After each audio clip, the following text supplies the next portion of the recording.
নামটা একটু বলেন। আসসালামু আলাইকুম, আমার নাম মুসলিমা খাতুন, আমি ঝিনাইদহ জেলা থেকে এসেছি।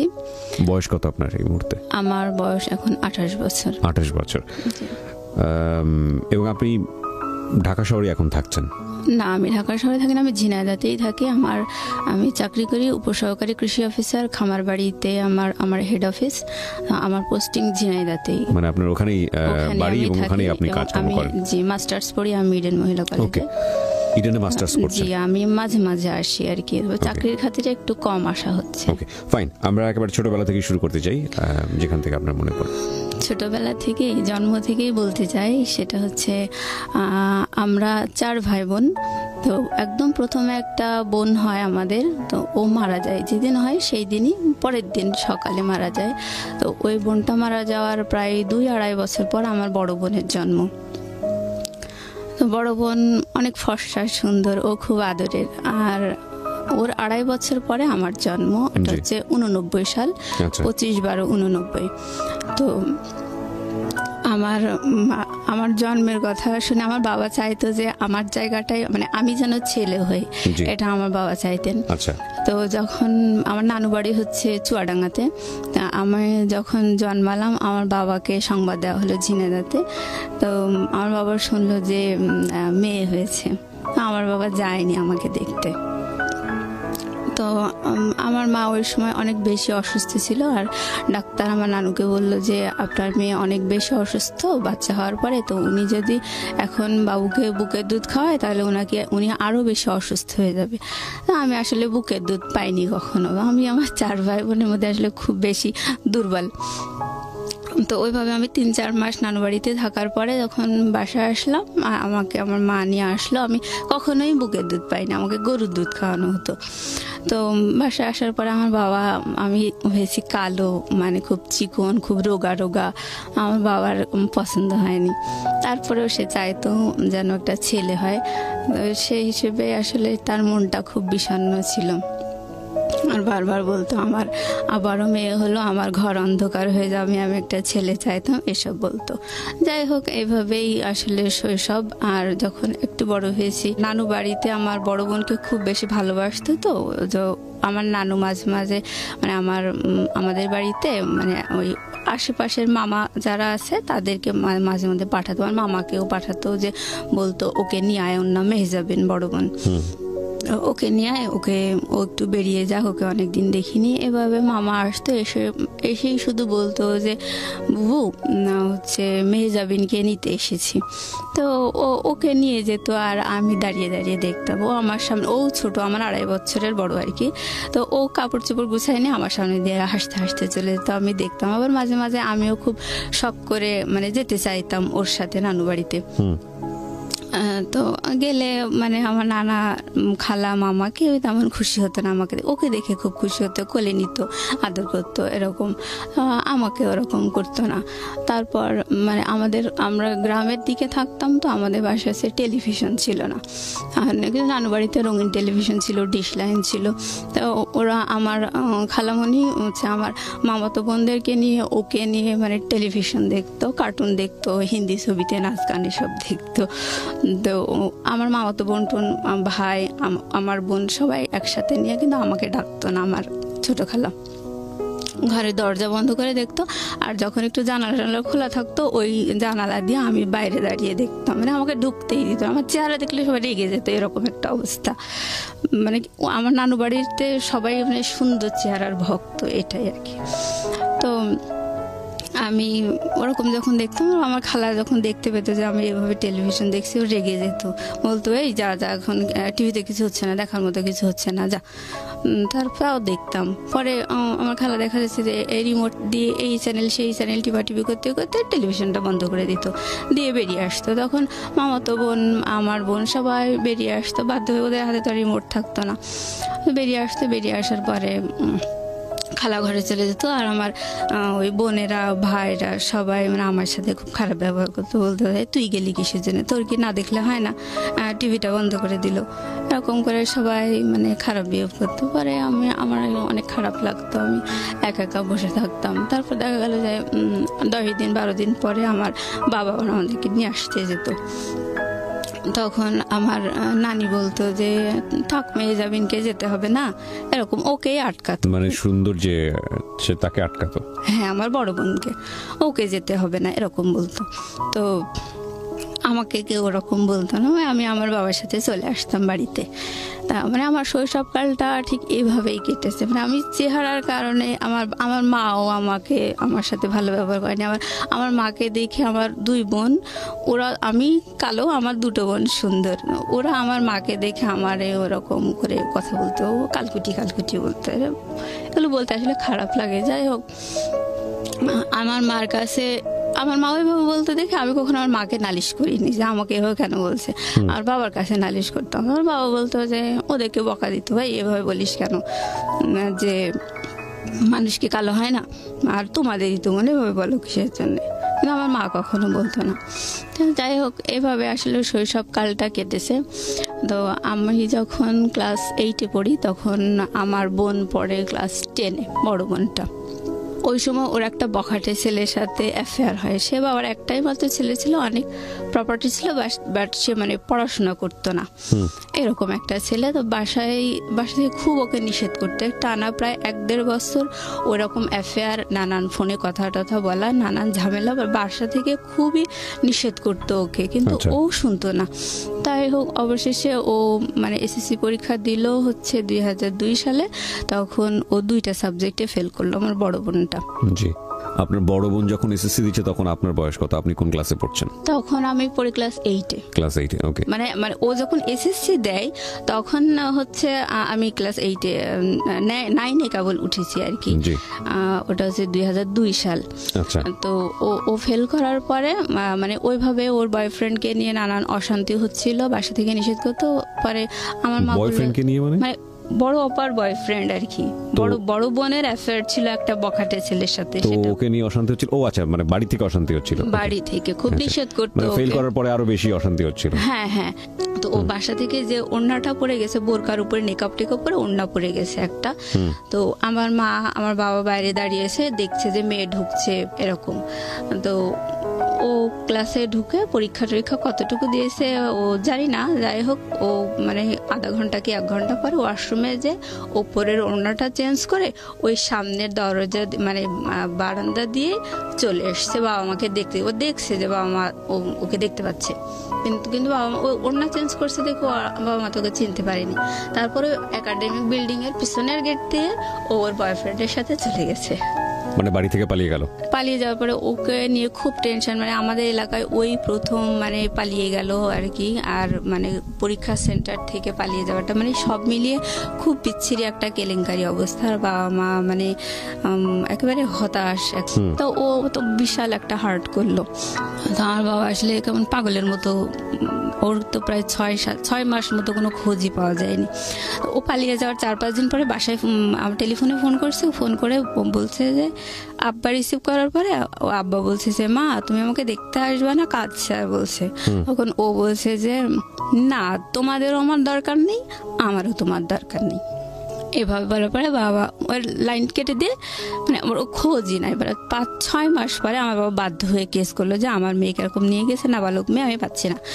তারপর ওরা কেস করার পরে পুলিশের যে নানান হ্যারাসমেন্ট এগুলো ওরা শিকার হলে এগুলো পরে ওদেরকে পাওয়া গেল, ওরা আসলো আর কি। তখন আমার বাবা মেনে নিল, ওকে মেনে নিল, মানে জামাই সহ মেনে নিল। হ্যাঁ, জামাই সহ মেনে নিল। তো যখন ওকে মেনে নিল, ও বাসায় আসলো, তখন ও 4 মাসের প্রেগনেন্ট। তখন ওর বেবি হলো 2004 সালে, আর ওকে ক্লাস 9-এ ভর্তি করে দেওয়া হলো 2005 সালে। ওই টিচারদেরকে বলে যে যাই হোক ভুল টুল করেছে, আপনারা আবার একটু শুরু করার ব্যবস্থা করেন। তো ওকে 9-এ ভর্তি করে দিল। ওর বেবিটা তখন বসতে শিখেছে। আর ওই 2005 সালে আমি এসএসসি ক্যান্ডিডেট। তো আমি ওর বাবুটাকে রাখি, পড়াশোনা করে, আমার তো আর স্কুল নেই। ও যেত স্কুলে আর পড়াশোনা করতো। যাই হোক, এইভাবেই ও এসএসসি পাশ করলো। তারপর এসএসসি পাশ করার পর ওর হাজব্যান্ড বিদেশে গেল। আমার বাবাই খরচা করে বিদেশে পাঠায়, মানে ওদের সাথে আসলে আত্মীয়তা হয় না, কিন্তু তারপরেও মেনে নিয়েছে, কি করা যাবে। এই ফাঁকে 2 বছর ছিল ওর হাজব্যান্ড বিদেশে, ও এই ফাঁকে ইন্টারমিডিয়েটটা পাশ করলো। আচ্ছা, পাশ করার পরে ইডেন মহিলা কলেজে অ্যাডমিশন দিল। ও হচ্ছে ইকোনমিক্সে চান্স পেল। চান্স পাওয়ার পরে ও যখন মানে স্কুলে থাকতে প্রাইভেট পড়তো, তখন ওর সাথে আরো কয়েকটা ওর ফ্রেন্ডও প্রাইভেট পড়তো। আমরা সবাই গার্লস স্কুলে পড়ছি, বাট বয়েজ স্কুলটা পাশেই ছিল। বয়েজ স্কুলের কিছু ফ্রেন্ড ওর সাথে প্রাইভেট পড়তো। ওখানে একটা ছেলে, ওরই ক্লাসমেট, ওকে খুব পছন্দ করতো ওই সময়, যখন ওরা হাজবেন্ডের সাথে ওর অ্যাফেয়ার ছিল। তো ওই ইডেনে চান্স পাওয়ার পরে ওই ভাইয়াটা বললো যে দেখ, সেই সময় আমি তোকে খুব পছন্দ করতাম, তোকে এখনো আমি পছন্দ করি। এটা বলার পরে ও দেখলো যে না, আসলে ও একটু বল পেলো। হ্যাঁ, আর ইডেন কলেজে চান্স পাওয়ার পরে ও দেখলো তো এটা একটা অন্যরকম জগৎ। ও একদম গ্রাম লেভেলে বিয়ে করছিল, মানে তখন আর ওর ফ্রেন্ডটা এরকম বললো যে আমি তোকে এখনো পছন্দ করি। তখন ও একটু মানে ভরসা পেল। তারপর ওর হাজবেন্ডকে ডিভোর্স দিয়ে দিল। দেওয়ার পরে মানে ওই ভাইয়াটার সাথে ওর রিলেশন শুরু। এই পর্যন্ত আমি ওর গল্পটা থামাতে যাচ্ছি। তারপর আমি আমার গল্প বলছি। আমি 2005 সালে এসএসসি পাশ করার পরে আমার বাবা আমাকে খুলনাতে কৃষি ডিপ্লোমা ভর্তি করে দিল। তো আমি আমার বোন যখন পালিয়ে গিয়ে বিয়ে করছিল, তখনই আমি মানে বাবা মায়ের এরকম মানসিক অবস্থা দেখে খুব চারিদিকে মান সম্মানের একটা বিচ্ছিরি হ্যারাস, এই কারণে আমি মানে খুব ডিটারমাইন্ড হয়েছিলাম ওই সময় যে আমি কখনো পালিয়ে গিয়ে বিয়ে করব না, প্রেম করব না। এই আমার বাবা মাই আমাকে আশীর্বাদ করে ভালো ছেলে দেখে বিয়ে দেবে, এরকম একটা ইচ্ছে ছিল। তো আমি যখন ডিপ্লোমা সেকেন্ড ইয়ারে পড়ি, তখন আমার বাবা আমাকে একটা বিয়ে ঠিক করেছিল। সেই ছেলেটা ঢাকাতেই ছিল, সেটা মিডিয়াতে এটিএনে মানে আর কি চাকরি করতো, প্লাস দু একটা ওই নাটক নির্মাণ করতে, এরকম একটা। তো সেই ছেলেটা আমাকে দেখে পছন্দ করছিল, বাট তার পরিবার আমাকে পছন্দ করেনি। এই তো এখানে আর হলো না। আমার মায়ের একটা স্বভাব আমি বলতে চাই যে উনি খুব আগাম গল্প করা পছন্দ করে, আগে আগে গল্প করে, আর সে কখনো নিজের দোষগুলো ধরে না। আর যখন মানে আমি জাস্ট বলছি, এগুলো আমার নিন্দা বলছি না, আমি সারা জীবন এরকমই দেখে আসছি।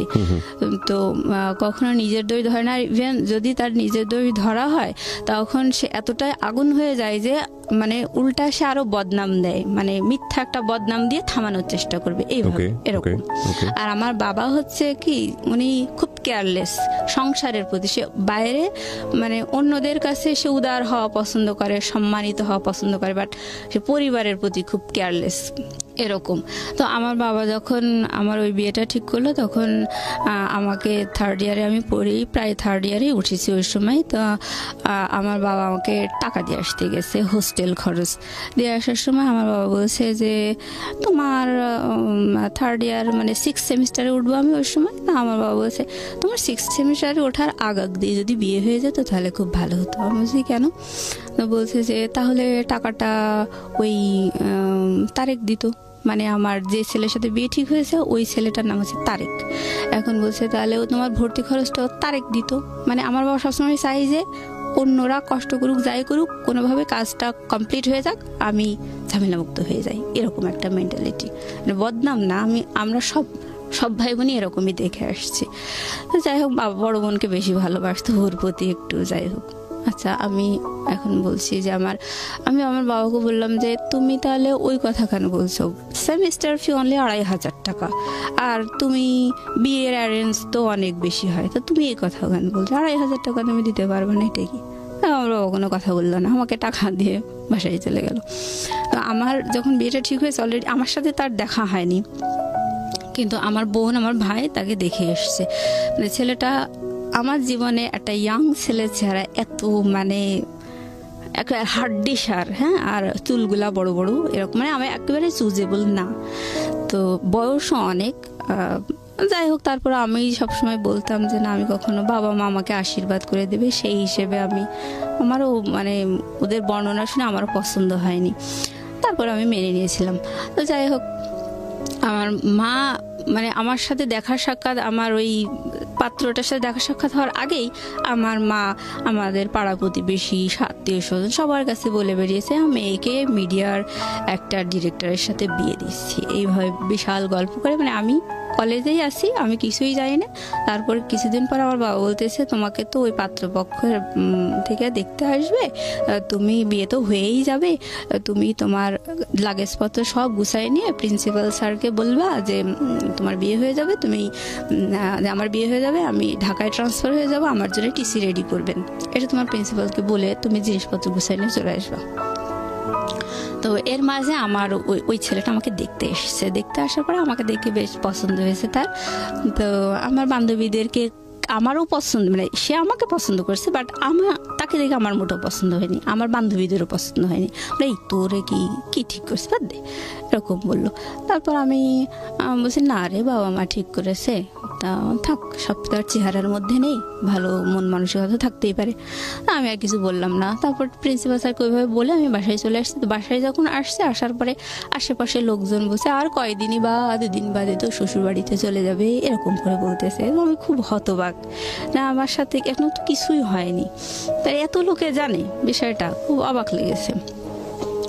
তারপর আমি চলে আসলাম। বাসায় আসার পরে ওই পাত্রপক্ষের বাবা মা ওরা দেখতে আসলো, আসার পরে কিছু বললো না, বাড়িতে যে বললো যে মেয়ে দেখে পছন্দ হয়নি, এরকম। যাই হোক ওই পার্টটা চুকে গেল, বিয়ে যেহেতু হলো না। আমি আবার পরে প্রিন্সিপাল স্যারকে ফোন দিয়ে বললাম যে স্যার এরকম আমি কলেজে আসতে চাচ্ছি।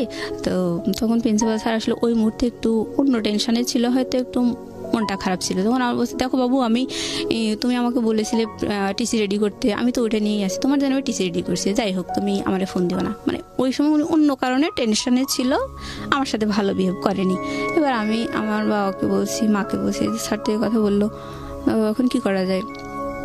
তখন আমার মা আমার বাবা দুজন মিলে আমাকে ওই লাগেজপত্র সব নিয়ে আবার আমাকে কলেজে রেখে আসলাম। প্রিন্সিপাল স্যারকে সব ঘটনা খুলে বললো, মানে মিথ্যা বললো যে ওরা প্রাইভেট কার দাবি করেছে দেখে মেয়েকে দেইনি, আমার চেহারা দেখে পছন্দ হয়নি, এটা বলে নাই আর কি। মানে আপনার চেহারা দেখে পছন্দ করেনি? না না, যে ছেলেকে আপনি পছন্দ করলেন না সেই ছেলে আপনার চেহারা দেখে পছন্দ করলো না? হ্যাঁ হ্যাঁ হ্যাঁ, ওকে। ছেলেটা আমাকে পছন্দ করেছে, ছেলেটার পরিবার আমাকে পছন্দ করেছে, ছেলেটার পরিবার আপনাকে পছন্দ করেনি। আচ্ছা প্রিয় শ্রোতা, আমরা এই জায়গাটায় ছোট্ট একটা বিরতি নেব। আজকে আমাদের জীবন গল্পের অতিথি হচ্ছে মুসলিমা। যারা এখানে জীবনের গল্প বলতে আসতে চান প্লিজ আমাদেরকে ফোন করবেন। আমাদের ফোন নাম্বারটি হচ্ছে 09611904904। তো আরো একবার শুনছেন জীবন গল্প ঢাকা FM 90.4-এ। আমি আরজি কিবরিয়া রয়েছে আপনার সঙ্গে, এবং আজকে আমার সঙ্গে জীবন গল্প বলার জন্য রয়েছে মুসলিমা। তিনি একজন সরকারি চাকুরিজীবী এবং তিনি ইডেন থেকে মাস্টার্স পাশ করা। ওকে মুসলিমা, আপনার কাছে আবারও ফিরছি। তো ওই পার্ট চুকে গেল আমার। তো আমি ফাইনাল ইয়ারে যখন, তখন আমার বাবা আরো একটা বিয়ে ঠিক করলো। তো ওই ছেলেটা ছিল এসএসসি পাস করে মানে প্রাইভেট পলিটেকনিক থেকে ডিপ্লোমা একটা সেমিস্টার পড়ে বাদ দিয়ে দিয়েছে পড়াশোনা, এরকম একটা ছেলের সাথে। তবে সেই ছেলেটা খুবই সুদর্শন, এই মানে গল্প শোনা আর কি, আমি দেখিনি। তো ওরকম একটা ছেলের সাথে আমার বাবা আমাকে বিয়ে দেওয়ার জন্য নানু বাড়িতে মতামত দিয়ে দিল, দিয়ে আমাকে নানু বাড়িতে নিয়ে গেল দেখানোর জন্য। পরে ওই ছেলের পরিবারও আমাকে দেখে পছন্দ করেনি। তো যাই হোক ওইটাই শেষ।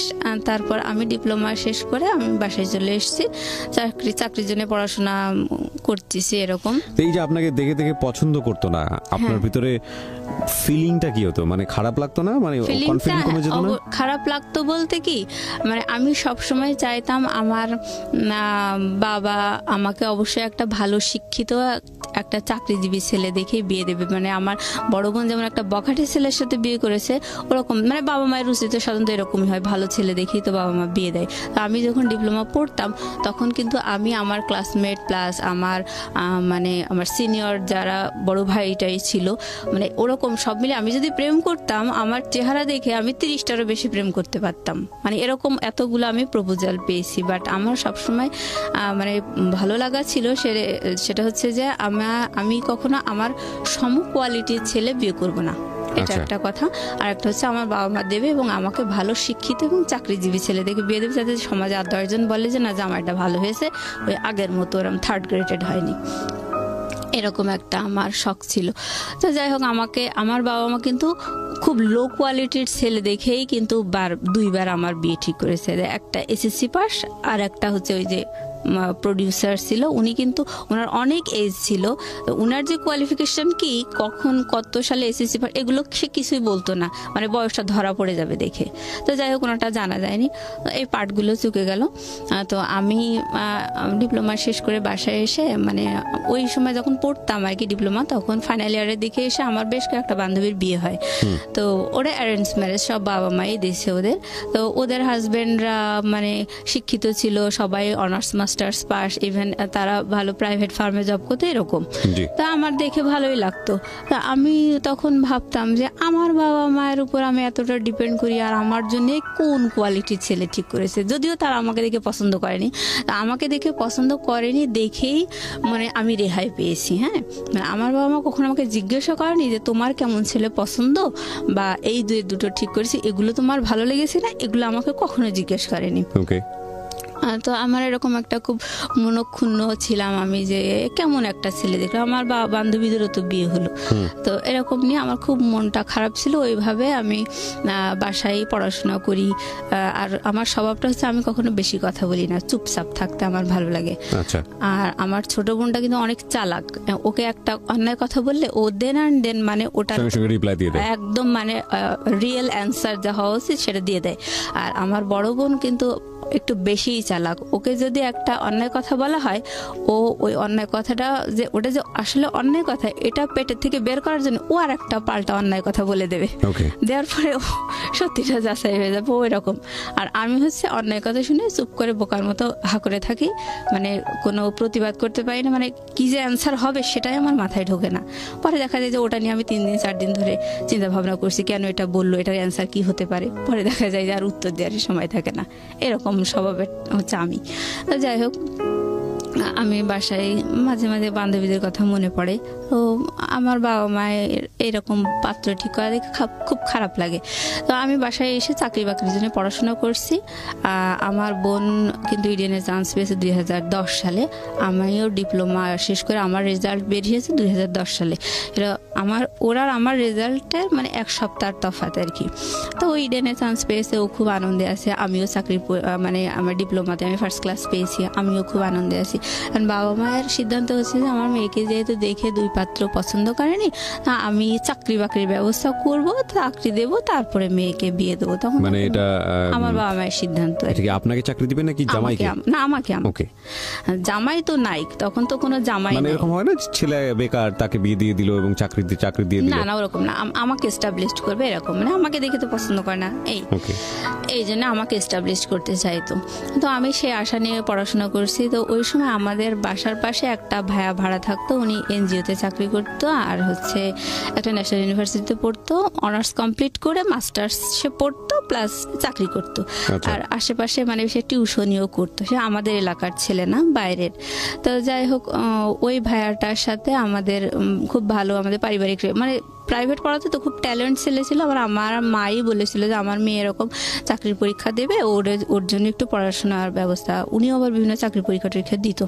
তো বিভিন্ন ছেলেদেরকে ওরকম প্রাইভেট পড়াতেন। তা আমার মাও শুনলো, শোনার পরে ওনাকে বললো যে বাবা, আমার মেয়ে তো এরকম ডিপ্লোমা কমপ্লিট করে বাসায় এসছে, ও তো চাকরির পরীক্ষা দেবে, তুমি যদি বাবা একটু পড়াই দিতে তাহলে ভালো হতো। চাকরির পরীক্ষায় কি কি আসবে কি না আসবে ও তো কিছু জানে না। বলে আচ্ছা ঠিক আছে আন্টি। তারপর ও আমাদের বাসায় আসতো, ভাইয়াটা, ওনার নাম হচ্ছে টুটুল। তো বাসায় এসে আমাকে পড়াতো। পড়ানোর পরে মানে আমি উনি বেশ মাস 2 পড়ানোর পরে আমি প্রথম ধান গবেষণা ইনস্টিটিউটে চাকরির পরীক্ষা দিই। দেওয়ার পরে আমি চাকরি পরীক্ষায় প্রথম পরীক্ষাতে আমি টিকছি। আর আমি প্রথম চাকরি পরীক্ষা দিই ওর পড়ানোর মাধ্যমে আর কি। হ্যাঁ, আমার বয়ফ্রেন্ড নাম ছিল টুটুল, ওনার নাম। তো ও আমাকে পড়াতো। আমি যখনই চাকরি পরীক্ষায় টিকেছি, মেরিট লিস্টে যখন আমার নামটা এসেছে, আমি সাথে সাথে ফোন করে দিছি যে বাবা আমি টিকেছি। তখন আমার আব্বা এত খুশি, আমার বয়ফ্রেন্ডকেও বলে দিয়েছে যে বাবা ও না টিকেছে, কিন্তু ও যে আমার বয়ফ্রেন্ড এটা আমার বাসা থেকে কেউ জানতো না। কত সালে টিকলেন আপনি? 2010 সালে। তো আমার বাবা ওকে মানে একদম বাড়ির ছেলের মতো ভালোবাসতে লাগলো আর কি। কোনো সমস্যা হলে বা ছেলে মেয়েকে কি পড়াবে বা এরকম সব ধরনের মানে পারিবারিক সিদ্ধান্তে ওকে বড় ছেলের মতো করেই ভালোবাসতো, ওর কাছ থেকে সিদ্ধান্ত নিত, আলাপ করতে এরকম। তো যাই হোক, এবার ওর সাথে আমার তো অ্যাফেয়ার, আমি বিষয়টা গোপন রাখছিলাম। পরে বাসায় যখন দেখলাম যে ওকে তো বেশ ভালোবাসছে, আর আমার বাবাও হঠাৎ আমার মায়ের সাথে মানে এই কথায় কথায় আলাপ করতে লাগলো যে আচ্ছা টুটুলের সাথে যদি মুসলিমাকে বিয়ে দিই তাহলে কেমন হয়। আমার মা তো নানু বাড়ির ওই স্বভাবে বড় হয়েছে, আসলে উনিও মানে চেহারার ভক্ত আর কি। আমার বয়ফ্রেন্ডের চেহারা আমার মা পছন্দ করতো না, ও কালো ছিল তো পছন্দ করতো না। আমার মা একটু আমতা আমতা করে ওর মানে খুব একটা মত দেয়নি, তা এভাবেই আর কি চলছিল। তো আমি আমার ছোট বোনকে যখন বললাম, পরে আমার ছোট বোন বলছে যে ভালোই তো, ভাইয়াটা তো অনেক, চেহারায় তো আর সব না, সে তো যথেষ্ট মেধাবী, আর তার স্বপ্ন ছিল হলে বিসিএস পরীক্ষা দেবে, বিসিএস ক্যাডার হবে। তো আমার বড় বোনেরও স্বপ্ন, টিচাররা স্বপ্ন দেখাইছে বিসিএস এ তোমাকে হেল্প করা হবে। তো ও বিসিএস এর জন্য পড়তো, প্লাস আমার বোনকেও বিসিএস এর জন্য পড়াতো। তো আমি ওই সময় ওকে বলছি যে দেখো আমি সে যখন ওর কাছে আমি একা থেকে পড়তাম তখন আমি ওকে তুমি করে বলতাম, আর যখন আমার বোন আসতো পড়তে তখন আপনি করে কথা বলতাম। যাই হোক, এবার ওকে আমি একা পেয়ে বলতেছি যে দেখো আমার না অনার্স পড়ার খুব শখ, বড় আপি হচ্ছে অনার্সে চান্স পেয়েছে, ও তো একদম ঝরেই গিয়েছিল, তারপরে ওকে কত ভালো জায়গায় উঠায় নিয়ে আসছে। আমারও অনার্স, ইংলিশে অনার্স পড়ার খুব শখ, আমার ডিপ্লোমা পড়ার মোটেও শখ ছিল না। তো আচ্ছা ঠিক আছে, এটা তো ইন্টারমিডিয়েটের সমমান, তুমি তো অ্যাডমিশন দিতে পারবা, না আমি অ্যাডমিশনের বই টইগুলো নিয়ে এসে তোমাকে পড়াবো। তাই বলে ও আমাকে পড়াতে লাগলো। আর বিএল কলেজে ও খোঁজ নিল যে আমি অ্যাডমিশন দিতে পারবো কিনা। তখন ওখান থেকে বলে দিল যে না, সেশন ওভার হয়ে গেছে, 1 ইয়ার ওভার হয়ে গেছে। এটা যদি 2009 সাল হতো তাহলে ও অ্যাডমিশনের জন্য ফর্ম তুলতে পারতো। তো আমার হলো না, ওখানেই ব্রেক হয়ে গেল। তো আমি খুব কষ্ট পেলাম। আর আমি যখন অনার্সের জন্য পড়তাম তখন আমার বড় বোন বলতো অনার্সের জন্য তোর পড়ার কি দরকার, তুই চাকরি বাকরির জন্য ট্রাই কর, চাকরি করার মতো যোগ্যতা তো তোর হয়েছে, তোর এসব মানে ও জেলাস ছিল এক কথায়, চাইতো না যে আমি আর একটু উপরে উঠি। তো ওরকম করে ও নিষেধ করতো, আমি ওগুলো কানে তুলতাম না। তারপর ওটা হলো না দেখে আমার বেশ একটু মন খারাপ হয়ে গেল। এর মধ্যে আমার ওইভাবে আর কি আমাদের ঘটনাগুলো চলতে লাগলো। আর এর মধ্যে হঠাৎ আমার ছোট বোন, ও এসএসসি পাশ করে আসলে 2006 সালে, ওর ডিপ্লোমা ভর্তি করে দিয়েছিল বাবা যে ঢাকাতে মহিলা পলিটেকনিকে সিভিলে। ওর ডিপ্লোমা মানে ওরও প্রায় শেষের দিকে। ওই সময় ওর একটা বয়ফ্রেন্ড ছিল, ছেলেটার বাসা হচ্ছে বরিশালে। তো বরিশালের মানুষকে আমাদের এলাকায় খুব ডেঞ্জারাস মনে করে, তো ওকে সাপোর্ট করতো না। তো ও আবার ওর ওই বয়ফ্রেন্ডের সাথে একটু বেড়াতে গিয়েছিল কোথায় জানি, যাই হোক। তো ওর ফোনটা ছিল অফ, যার কারণে আমার বাবা একটু টেনশন করলো যে কেন ওর ফোনটা অফ, বেশ মানে হাফ বেলা অফ পেয়েছে। আপনার ছোট বোনের? আমার ছোট বোন। কি নাম ছিল? ওর নাম তাসফিয়া।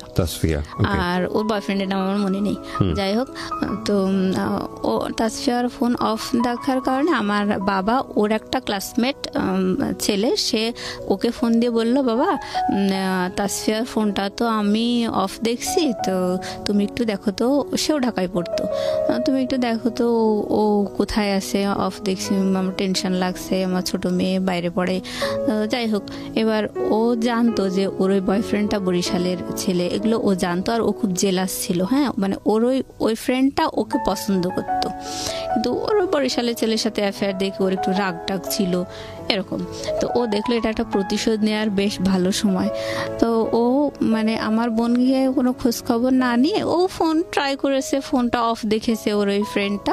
তারপর ও হচ্ছে আমাদের পাড়ায় কয়েকটা ওর পরিচিত, মানে ওর এই ফ্রেন্ডটার পরিচিত কয়েকটা মেয়েকে ফোন দিয়ে বলেছে যে তাসফিয়াকে না পাওয়া যাচ্ছে না, ও পালিয়ে গেছে, এরকম করে বলেছে।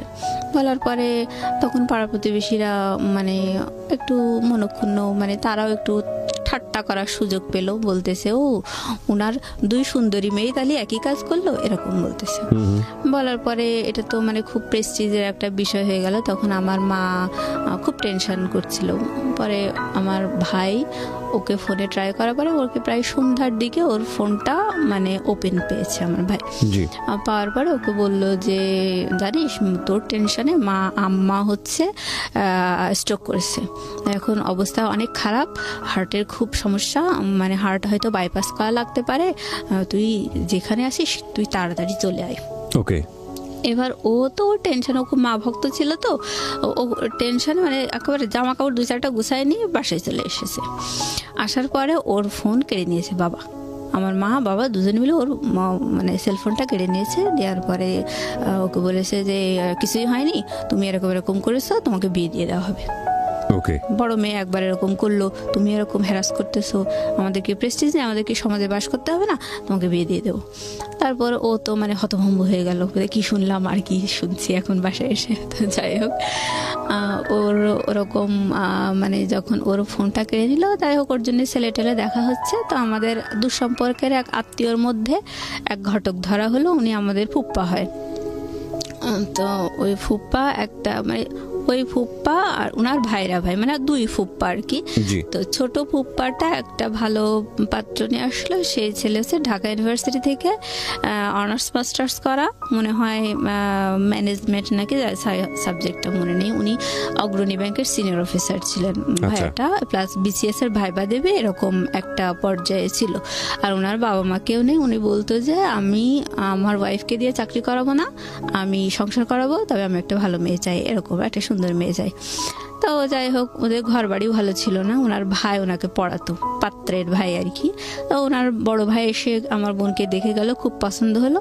তো ওই আমার ওই 2 ফুপ্পার মধ্যে যে বড় ফুপ্পা সেই হচ্ছে আসল ঘটক। উনি বলল কি ওই ফুপ্পার হচ্ছে ভাগ্নে মানে পাত্র আর কি, উনার পছন্দের পাত্র। মানে উনি বললো যে আমার হাতেও একটা পাত্র আছে, সেটা আমার ভাগ্নে হয়, তো সে হচ্ছে সিভিল ইঞ্জিনিয়ার, তো সেও ডিপ্লোমা ইঞ্জিনিয়ার, কিন্তু আপনার মেয়ে তো ডিপ্লোমা ইঞ্জিনিয়ার, তার তো একটা বিএসসি ইঞ্জিনিয়ার দেওয়া উচিত, সেও তো ওরকমই চায়। আর এই পাত্রের কথা বাদ দেন ভাই, কারণ বাড়ি ঘর দূর থাকার তো দরকার আছে, ওদের তো টয়লেট বাথরুমও ভালো না, এরকম করে মানে ওই পাত্রটাকে হটানোর চেষ্টা করলো। হ্যাঁ, ও চাইতো যে ওনার ভাগ্নেটার সাথে আমার বোনের জন্য বিয়ে হয়। তো আমার বাবা মা ওই অত ভালো একটা কোয়ালিফাইড ছেলেকে ডিনাই করে দিল আমার ওই ফুপ্পাটার, বড় ফুপ্পাটার কথা শুনে। তারপরে ওই ডিপ্লোমাধারী ওই ছেলেটার সাথে, ওনার ভাগ্নে আর কি, ওনার সাথে আমার বোনের বিয়ে ঠিক করলো। তখন আমার বোন একেবারে তেলে বেগুনে জ্বলে উঠলো, বলে হ্যাঁ আমাকে এত ভালো ছেলের সাথে, মানে ওই ছেলের সাথে আমাকে বিয়ে দিতে হবে, আর না দিলে আমাকে বিএসসি ইঞ্জিনিয়ারের সাথে বিয়ে দেবে, আমি ডিপ্লোমা ইঞ্জিনিয়ার, আমি বিএসসি ইঞ্জিনিয়ার বিয়ে করবো। তখন আর ও বারবার আমার মাকে রিকোয়েস্ট করতো, না বিয়ে দিয়ে না, আমি যাই হোক এসব আর কিছু করবো না, আমার খুব শখ, আমি চাকরি বাকরি করবো, এরকম বলার পরে আমার মা ওকে বকাঝকা দিয়ে, হ্যাঁ তুই আমার প্রেস্টিজের উপর উঠেছিস, তোকে বিয়ে দিয়ে দেবো, তোকে বিশ্বাস করা যায় না, এভাবে বললো। বলার পরে ওকে মেরে ধরে আর কি এক কথায় বিয়ে দিয়ে বললো, আমি যে ছেলের সাথে পালিয়ে গেছি তার সাথে না দিয়ে অন্য কারোর সাথে দিচ্ছেন কেন, এভাবে যখন বললো, আমার মা তখন ওকে 2-4টা থাপ্পড় দিল। দেওয়ার পরে বললো, এই তুই গেছিলি কিসের জন্য, পালিয়ে গেছিলি কিসের জন্য, এভাবে বললো। বলার পরে ওর মারধর খেয়ে বিয়েতে রাজি হয়ে গেছে আর কি। ওকে মুসলিমা, আমরা এখান থেকে ফিরবো। আর প্রিয় শ্রোতা, আমি আজকের গল্পের একটা খুব গুরুত্বপূর্ণ মেসেজ হয়তো বা শেষের দিকে থাকবে, এবং একই সাথে মুসলিমাও একটা আহ্বান আপনাদেরকে জানাবেন, এবং সেই আহ্বানটা কি সেটা আপনাদের জানার পরে মুসলিমাকে দেখার একটা পূর্ণ ইচ্ছা আপনাদের মধ্যে জাগবে আমি জানি। আমরা ফেসবুকে এক রকমের পোস্ট দেই, কিন্তু ইউটিউবে গেলে আপনারা ওনার যে ছবিগুলো দেওয়া আছে সেখানে ওনাকে আপনারা দেখতে পাবেন ক্লিয়ারলি। সো যারা ইউটিউবে আসেননি, বিশেষ করে আমাদের ঢাকা এফএমের যে ইউটিউব চ্যানেলটি আছে, ওখানে জীবন গল্প এবং সিক্রেটসের প্রতিটা অনুষ্ঠান আপলোড করা হয়, তো এই অনুষ্ঠানও কিছুক্ষণের মধ্যে আপলোড করা হচ্ছে। তারা চলে আসবেন আমাদের ইউটিউব চ্যানেলটিতে www.youtube.com/dfm904। অবশ্যই সাবস্ক্রাইব করে নোটিফিকেশনটি অন করে রাখবেন, তাহলে নতুন কন্টেন্ট আপলোড হওয়ার সঙ্গে সঙ্গে আপনি জানতে পারবেন। ওকে, ছোট্ট একটা বিভাগ। ওয়ান্স অ্যাগেইন আপনারা শুনছেন জীবন গল্প ঢাকা এফএম 90.4-এ। আমি আরজে কিবরিয়া আপনার সাথে রয়েছি। কথা না বাড়িয়ে মুসলিমার কাছে আবারও ফিরছি। মুসলিমা, যেখানটায় আমরা ছিলাম, তারপর ওটা ওই পর্যায়ে আছে যে ওর বিয়েতে ও রাজি হয়ে গেছে। এইবার আমার বড় বোন ওরটা তো বললাম যে ও বাবা মায়ের মান সম্মান হানি করছে, তারপরেও ওকে এভাবে নিয়ে আসা হয়েছে, ওকে এস্টাবলিশ করার চেষ্টা করা হয়েছে। আমার ওই বড় বোন আমার বাবা মাকে বুদ্ধি দিল যে দেখো মুসলিমার চেহারা তো এর আগে 2 পাত্র দেখে কেউ পছন্দ করেনি, তা এখন যদি তাসফিয়ার বিয়ে দিয়ে দাও তাহলে ওকে বিয়ে দেওয়া কিন্তু অনেক টাফ হয়ে যাবে, কারণ ওরে দেখে তো কেউ পছন্দ করে না।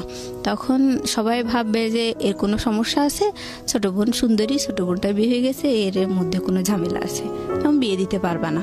ওকে, এটা আমার বাবা মাকে বুদ্ধি দিয়ে ওয়াশ করলো, মাথা ওয়াশ করলো। তো আমার ঘটক যখন আমার বোনের বিয়ের, ছোট বোনের বিয়ের ব্যাপারে কথাবার্তা হচ্ছিল, তখনও আমার বাবা কিন্তু বলেছে যে আমার মেজো মেয়েটা হচ্ছে ওকে চাকরি করাবো, ওর জন্য একটু জমিও রেখে দিয়েছি, ওই সরকারি চাকরি পরীক্ষাও একবার টিকেছে, আমরা জানি ও টিকবে, আমাদের আশা আছে, বিশ্বাস আছে। তো ওর ওই জমিটা বিক্রি করে ওর চাকরি ঘুরিয়ে দিয়ে ওরে চাকরি দিয়ে তারপরে বিয়ে দেবো, এই মেয়েটাকে আমরা বিয়ে দেবো না। আর ঘটকও আমার চেহারা দেখে বললো যে হ্যাঁ এই মেয়েটা চাকরি দিয়ে বিয়ে দেওয়াই ভালো, এভাবে বললো। তা যাই হোক, এবার আমার বড় বোন আমার ঘটক বলল যে আমার হাতে কিন্তু আরো একটা পাত্র আছে, কিন্তু এই মেয়েটা চাকরি দিয়ে বিয়ে দেওয়াই ভালো, তবে পাত্রর পক্ষটা ওরা কিছু নেবে না, আর ওর বাবা হলো হাজি, খুব ভালো মানুষ, আর ছেলেটা দেশের বাইরে থাকে, প্রায় 10-12 লাখ টাকার গহনা এনেছে, তারা খুবই বউয়ের ভক্ত, তাদের বাড়ির বউরা খুব সুখী। এটা আপনার কথা বলছে? আমার কথা বলছে, মানে ঘটক এভাবে একটা পাত্রের ব্যাপারে আমার বাবা মায়ের কাছে বলছে। আজকের এই গল্পটা, প্রিয় শ্রোতা, একটা বিষয় আপনাদেরকে একটু ইন্টারাপ্ট করছি, আজকের এই গল্পটা একটা মেয়ে পাত্রস্থ হতে গিয়ে কি পরিমাণ পারিবারিক চাপের মধ্যে থাকতে হয় মেয়েটাকে নিজে এবং পরিবারকে আমাদের দেশে, সেটার একটা গল্প আপনারা বলতে পারেন, এবং সেটার পরিণতিও বা কি দাঁড়ায় সেটাও দেখার একটু বাকি আছে। আমি ইন্টারাপ্ট করছি না, আর হ্যাঁ বলুন তারপর। হ্যাঁ, তারপর হচ্ছে আমার বোন ওইভাবে বোঝানোর পরে আমার বোন, আমার মা বাবা মানে রাজি হয়ে গেল যে হ্যাঁ আসলেই তো তাই। তবে আমি সবচেয়ে বেশি অবাক হয়েছি যে আমার বড় বোন কি না করলো, আর আমি তো ওরকম কিছুই না, তাহলে আমাকে এভাবে বিয়ে দেবে, মানে আমার মাথায় কিছুই আসছিল না। আমার ছোট বোনকে যখন দেখে গেছে তখনও কিন্তু আমার বিয়ে নিয়ে কোনো কথা হয়নি, আমি তখনও মানে খুশি ছিলাম যে আমার তো চাকরি দিয়েই বিয়ে দেবে, এরকম একটা, তো আমি অনেক খুশি ছিলাম। আমার বড় বোন যখন ওরকম করে বললো, বলার পর আমার বাবা মা রাজি হয়ে গেল। তো আমি বলছি না, তোমরা তো আমাকে চাকরি করাবা তারপরে বিয়ে দিবা, এখন এসব কি ধরনের কথাবার্তা। তো আমি বলছি এমনি তো আমার দেখে কেউ পছন্দ করে না, এসব বাদ দাও। তখন আমার মা বলছে পছন্দ করে না দেখে কি কেউ কি পছন্দ করবে না, কখনোই পছন্দ করবে, এর কোনো কথা হলো? আর থাক বাবা, আমি তোমারে দোয়া করে দেবো, এরকম করে আমার মাথায় হাত দিয়ে বলতেছে আমার মা। তো আমি বলছি না, দরকার নেই, দোয়া করার দরকার নেই। আমার মানে খুব রাগ হয়ে গেছে, আর আমার হচ্ছে বয়ফ্রেন্ড ছিল, তো ও মানে ওর প্রতি আমি একটু ইন্টারেস্টেড ছিলাম, এই আর কি, মানে ওইটার কারণে আমি চাইতাম যেন বিয়েটা না হয়। আর এই আমার জন্য যে ছেলেটা ঠিক করেছিল সেই ছেলে ইন্টারমিডিয়েট পাস, আর দেশের বাইরে থাকতো, থাইল্যান্ডে। তো ওইখানে সেই ওই শ্রমিক ভিসায় যাওয়া আর কি, হাতুড়ি পিটানো, এই কোয়ালিটির একটা ছেলে, টাকা পয়সা আছে এই। তা আমার তো সবসময় আমার চাওয়াই ছিল শিক্ষিত চাকরিজীবী একটা ছেলে এরকম, আর আমিও চাকরি করব, এই ধরনের একটা ভালো লাগা, মানে একটা আমার বাবা মায় তোমার সেই আশাটা দিয়েছে, সেই হিসেবে আমি মানে নিজেকে তৈরি করে রেখেছিলাম। তো আমার যখন বাবা মায়ের ওই কথাগুলো শুনে আমার অনেক কষ্ট লাগলো, আর আমি প্রতিবাদ করতে লাগলাম যে না, আমি কখনো এই বিয়ে করবো না। করার পর আমার বয়ফ্রেন্ডকে আমি বললাম দেখো আমার না এরকম করে বিয়ে ঠিক করেছে, আমারও বিয়ে ঠিক করেছে। তখন ও খুব অবাক হলো, বলছে তাই? তা ঠিক আছে, তাহলে তো তোমাদের বাসায় আর আসা যাবে না, যা হয় গোপনে তুমি আমারে বলো, হ্যাঁ আমি তোমারে সাজেশন দেবো। তাই বলে ও আর আমাদের বাসায় আসতো না। তো আমি ওকে আমার বড় ছোট বোনের ফোন মোবাইলটা কেড়ে নেওয়ার পরই আমার যখন বিয়ে নিয়ে কথা বলছে সেই সময় আমি যে আপত্তি করছি, তখন আমার মোবাইলটাও কেড়ে নিয়েছে আমার মা। তো আমি বলছি ও মা, আমার মোবাইল কেড়ে নিয়ে যাচ্ছ কিসের জন্যে? তো আমার মা কোনো কথা বললো না। না বলার পরে আমার হচ্ছে ওই মানে ক্যামেরা ফোন ছিল আর কি, তো ওইখানে আমি বলছি ঠিক আছে তাহলে সিমগুলো খুলে নাও, আর ওখানে তো মেমোরি আছে, আমি না বসে গান টান শুনবো, আমার এই ফোনটা দাও। তো সিমগুলো খুলে নিয়ে আমাকে মেমোরি সহ ফোনটা দিল। আর আমি আমার বয়ফ্রেন্ডকে বলছিলাম জানো এইভাবে না সব নিয়ে নিয়েছে। তখন ও তাড়াতাড়ি করে ওর মানি ব্যাগের ভিতর থেকে একটা ওই টেলিটক সিম বের করে আমারে দিয়েছে, দিয়ে বলছে যে যা হয় গোপনে আমারে জানাবা। তা আমি ওইভাবে মানে বাসায় গিয়ে কি হচ্ছে আমি ওকে জানাচ্ছি। জানানোর পরে ও বলছে যে ওই পাত্র যে ছেলের সাথে তোমার বিয়ে ঠিক হয়েছে ওই বিদেশের ওই ছেলের নাম্বারটা আমাকে দাও। এবার আমি দিলাম, দেওয়ার পরে ও ওই ছেলেকে বারবার ফোন করতো। ফোন করার পরে এখানে তো আমি তো স্বীকার করতে পারছি না যে আমার বয়ফ্রেন্ড আছে, ছেলে পক্ষকে তো আমি বলতে পারছি না।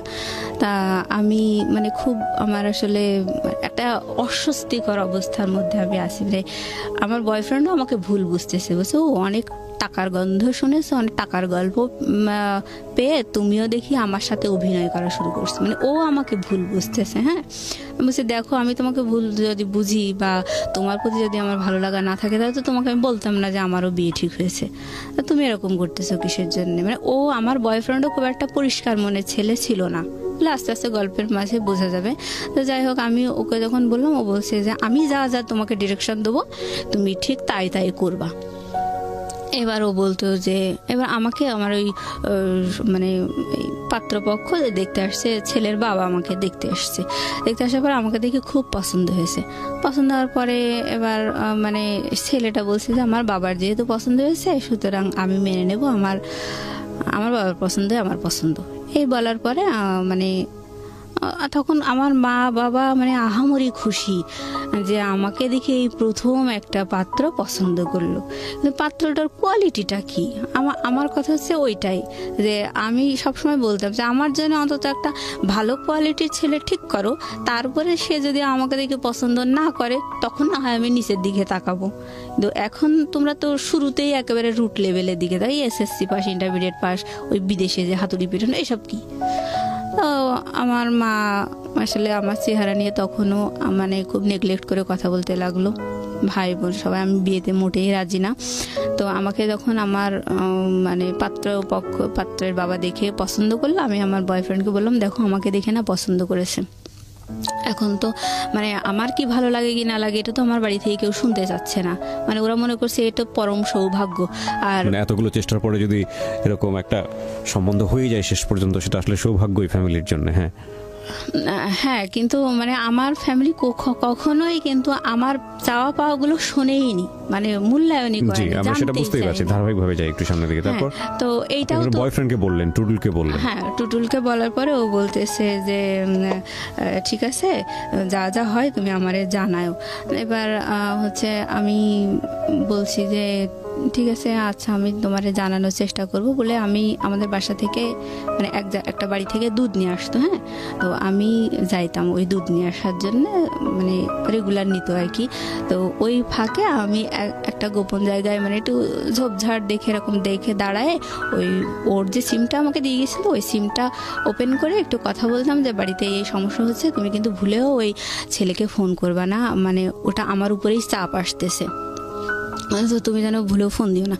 কিন্তু ও বারবার ফোন দেয় আর বলে যে মেয়ের সাথে আপনার বিয়ে ঠিক হয়েছে, ওই মেয়ের কাছ থেকে সরে যান, এই সে এরকম বলে। বলার পরে ওই ছেলেটা আবার আমার মানে ঘটককে জানাই দেয়, ঘটক আবার আমাদেরকে বলে দেয় এরকম ডিস্টার্ব হচ্ছে, কে সেই ছেলেটা। তখন আমার বাবা মা বলে যে না আসলে এই 10টা শত্রুর মধ্যে বসবাস করি, এরকম হয়তো কেউ শত্রুতা করছে। এই তো ছেলেটা কে ছিল?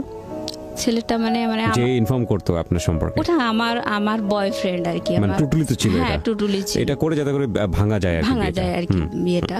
কিন্তু ও ওরকম করে বলার পরে আমি বারবার বলছি যে দেখো আমার কিন্তু এঙ্গেজমেন্ট করাতে চাচ্ছে, ছেলেটা দেশের বাইরে আছে, সে 6-7 মাস পরে দেশে আসবে, তারপর বিয়ে হবে, আমার তো এঙ্গেজমেন্ট করাতে চাচ্ছে, তুমি এত ব্যস্ত হচ্ছে কিসের জন্য? আচ্ছা, তা ওর মাথায় কাজ করে না।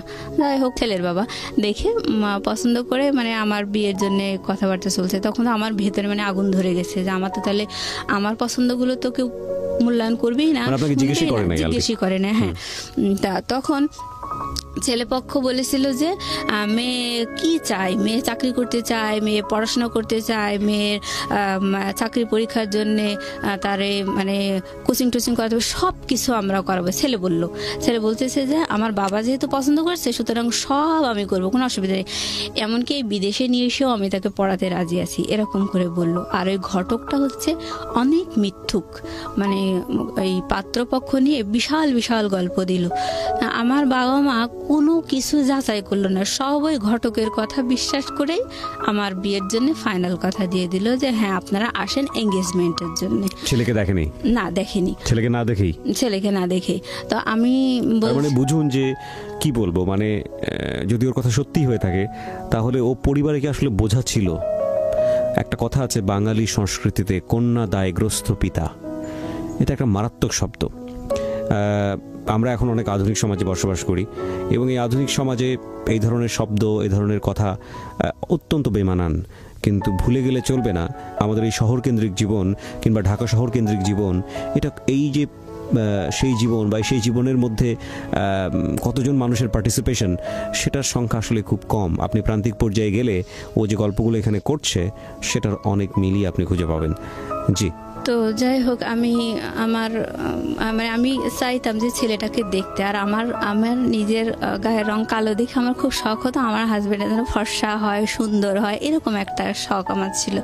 তা আমি বলছি যে আমার মাকে যে আচ্ছা আপনারা, আমাকে তো ছেলেপক্ষ দেখে গেল, পছন্দ করলো, তা আপনারা ছেলে দেখবেন না আর আমি ছেলে না দেখে আমাকে বিয়ে দিয়ে দেবেন? তখন আমার মা মানে যেটা বললো, আমি কখনো বলতে পারবো না কথাটা। আমাকে আমার মা বলছে যে তোমার চেহারা দেখলে তো আর বিয়ে হবে না। মানে এটা আমার সারা জীবনের একটা বিশাল আঘাতের কথা। আপনার মা বলেছে যে তোমার চেহারা দেখলে তো আর বিয়ে হবে না? হ্যাঁ, এটা বলেছে। আর এই কথা শুনে মানে আমার প্রতিবাদ করার কোনো ভাষা ছিল না। আপনি এই চেহারা নিয়ে শুরু থেকে যে পর্যন্ত মানে কথা বলছেন, সেখানে মানুষের একটা পারসেপশন হতে পারে যে আপনি দেখতে আসলে কুশ্রী, এতটাই কুশ্রী যে আপনার দিকে তাকানো যায় না। বিষয়টা কিন্তু তা না শ্রোতা, ও দেখতে যথেষ্ট সুন্দর এবং সৃষ্টিকর্তা ওকে বানিয়েছেন। সৃষ্টিকর্তা প্রত্যেককেই কোনো গুণ দিয়ে দুনিয়াতে পাঠান, সুতরাং কোনো সৃষ্টিকে অসুন্দর বলার কোনো সাহস, ধৃষ্টতা আমাদের কারোরই থাকা উচিত নয়। তারপরেও যদি গড়পরতা চোখে যদি আমরা বলার চেষ্টা করি যে একটা মানুষ দেখতে কীরকম, সাদা না কালো, সুন্দর না কুশ্রী, সেই জায়গাটা থেকেও মোটেও কুশ্রী নয়। আপনি অনুমতি দিলে আমি অনুষ্ঠানের কোনো একটা সময় আপনার একটা ছবি আমরা আমাদের ফেসবুকে বা ইউটিউবে দিব, সেখানে যদি আপনার অনুমতি থাকে। হ্যাঁ, ইনশাআল্লাহ, অবশ্যই। কারণ আমি চেহারা নিয়ে যতটা আমি নেগলেক্টেড হয়েছি না কেন, আমি নিজেকে ভাবতাম না যে আমি আসলেই কুৎসিত। এটা আপনি কখনো ভাবতেন না? আচ্ছা। তো আমার মায়ের কথাটা শুনে এতটা কষ্ট লাগলো, মানে আমি চুপ করে মানে কিছু বলিনি, না বলে আমি রুমে গিয়ে মানে উপর হয়ে শুয়ে কাঁদছি, মানে ভুলতে পারছি না কথাটা।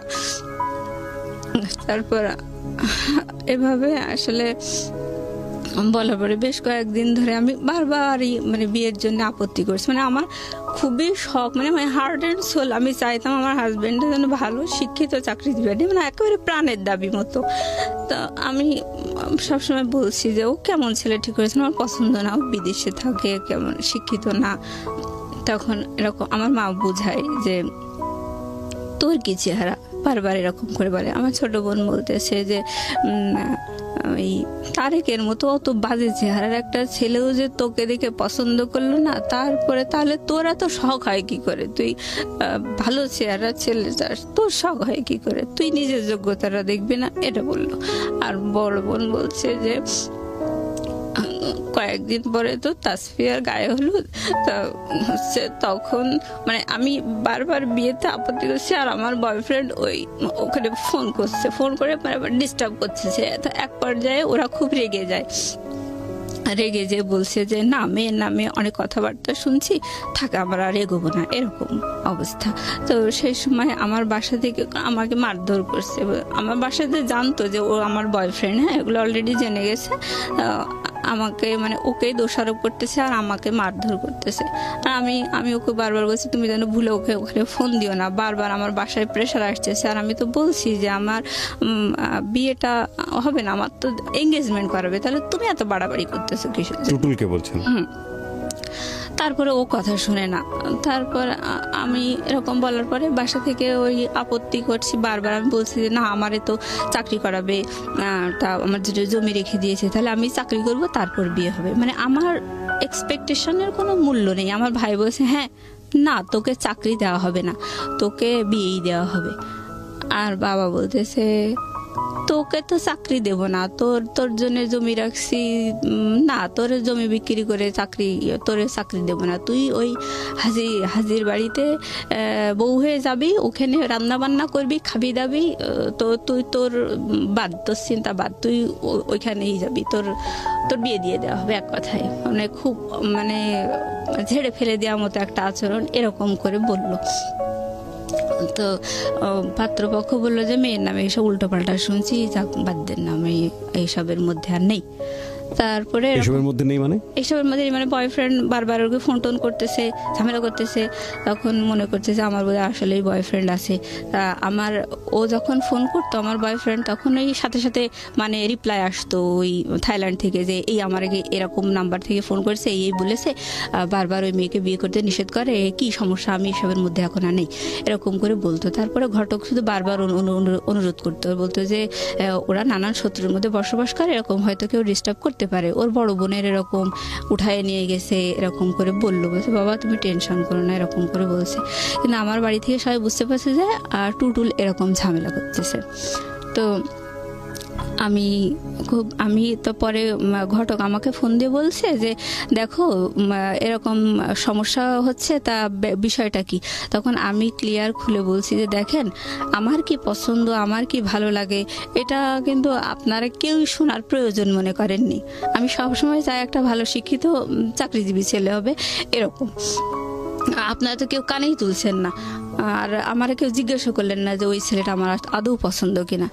তখন ওই ঘটক বলছে ও তাহলে তো ওই ছেলেটা মানে থাইল্যান্ডে বারবার ওই পাত্রের কাছে ফোন করছে আর মানে বিয়েতে নিষেধ করতেছে, তাহলে তো তোমার কথার সাথে আমি মিল পাচ্ছি যে সেই ছেলেটাও শিক্ষিত, মানে ভালো ছেলে, অনেক উল্টোপাল্টা কথা বলছে, আর তোমারও তো দেখি এখানে আসলেই আপত্তি, আমি তো দেখি টুকটাক মিল পাচ্ছি, এরকম বলছে। বলার পরে তখন আমার বাবা বিশাল ক্ষেপে গেছে আমার কথাগুলো শুনে। আমি যে ঘটককে যেভাবে বললাম কথাগুলো, ওটা আমার বাবার পাশে বসে বলছে, মানে আমাকে একদম জিম্মি করে রাখছে। আমাকে যখন একটু ফোনে কথা বলতে দিত, তখন মানে আমার বাবা, আমার মা, আমার বোন, ভাই সবাই আমার সামনে বসে থাকতো, আর আমার কাছে রোবটের মতো যা দুটো কথা শিখাই দিত, মানে ওগুলোই আমাকে বলতে হতো, এরকম। আমি যে নিজস্ব কিছু কথা বলবো সেটা বলার কোনো সুযোগ নেই, আমাকে পুতুলের মতো যা শিখাই দেবে তাই আমাকে বলতে হবে। তো আমার বাবা বলছে যে বলো সব। তখন ঘটক যেভাবে বললো যে তোমার তো দেখি এখানে মত নেই, তখন আমার আব্বা আমাকে ধমক দিয়ে বললো এই সব কি কথা বলছিস, তুই বল যে আমার বাবা যা করবে আমি তাতেই রাজি। আমাকে আমার মা পেছন দিক থেকে চুলের মুঠি ধরে একটু খেসে টেসে দিল, এরকম মানে মারধর করলো, চড়চাপড় মারলো আপনার গায়ে। হ্যাঁ, তারপরে আমি বাবার কথাই বললাম যে ঠিক আছে আমার এরকম শখ ছিল ঠিকই, কিন্তু আমি চাই বাবা যা করবে তাই, মানে বাধ্য হয়ে বললাম আর কি। মানে রাজি হয়ে গেলেন এবং ছেলেটাকে তখন আপনি দেখেননি? না, তখনও দেখিনি। তো যাই হোক, রাজি হওয়ার পরে এবার আমি আবারও চুরি করে আমার বয়ফ্রেন্ডকে ফোন দিছি। দেওয়ার পরে আমি বলছি দেখো আমাকে না এরকম করে বারবার বলছে আমার তো আসলে এঙ্গেজমেন্ট করাবে, তো তুমি এরকম বারবার করে ফোন দিও না, বারবার ঝামেলা করতেছো কিসের জন্য। তখন ও বলতেছে আচ্ছা ঠিক আছে আমি আর ফোন টোন দেবো না। বলছে আমি তো তোমার পক্ষেই আছি, তাহলে তুমি বারবার কেন ফোন করতেছো, আর এভাবে মানে মারধর করতেছে, রাগারাগি করতেছে সবাই, তুমিই তো ঘুলাচ্ছ সিচুয়েশনটা, তা এরকম কেন করতেছো? তখন বলছে আচ্ছা ঠিক আছে আমি ফোন দেবো না।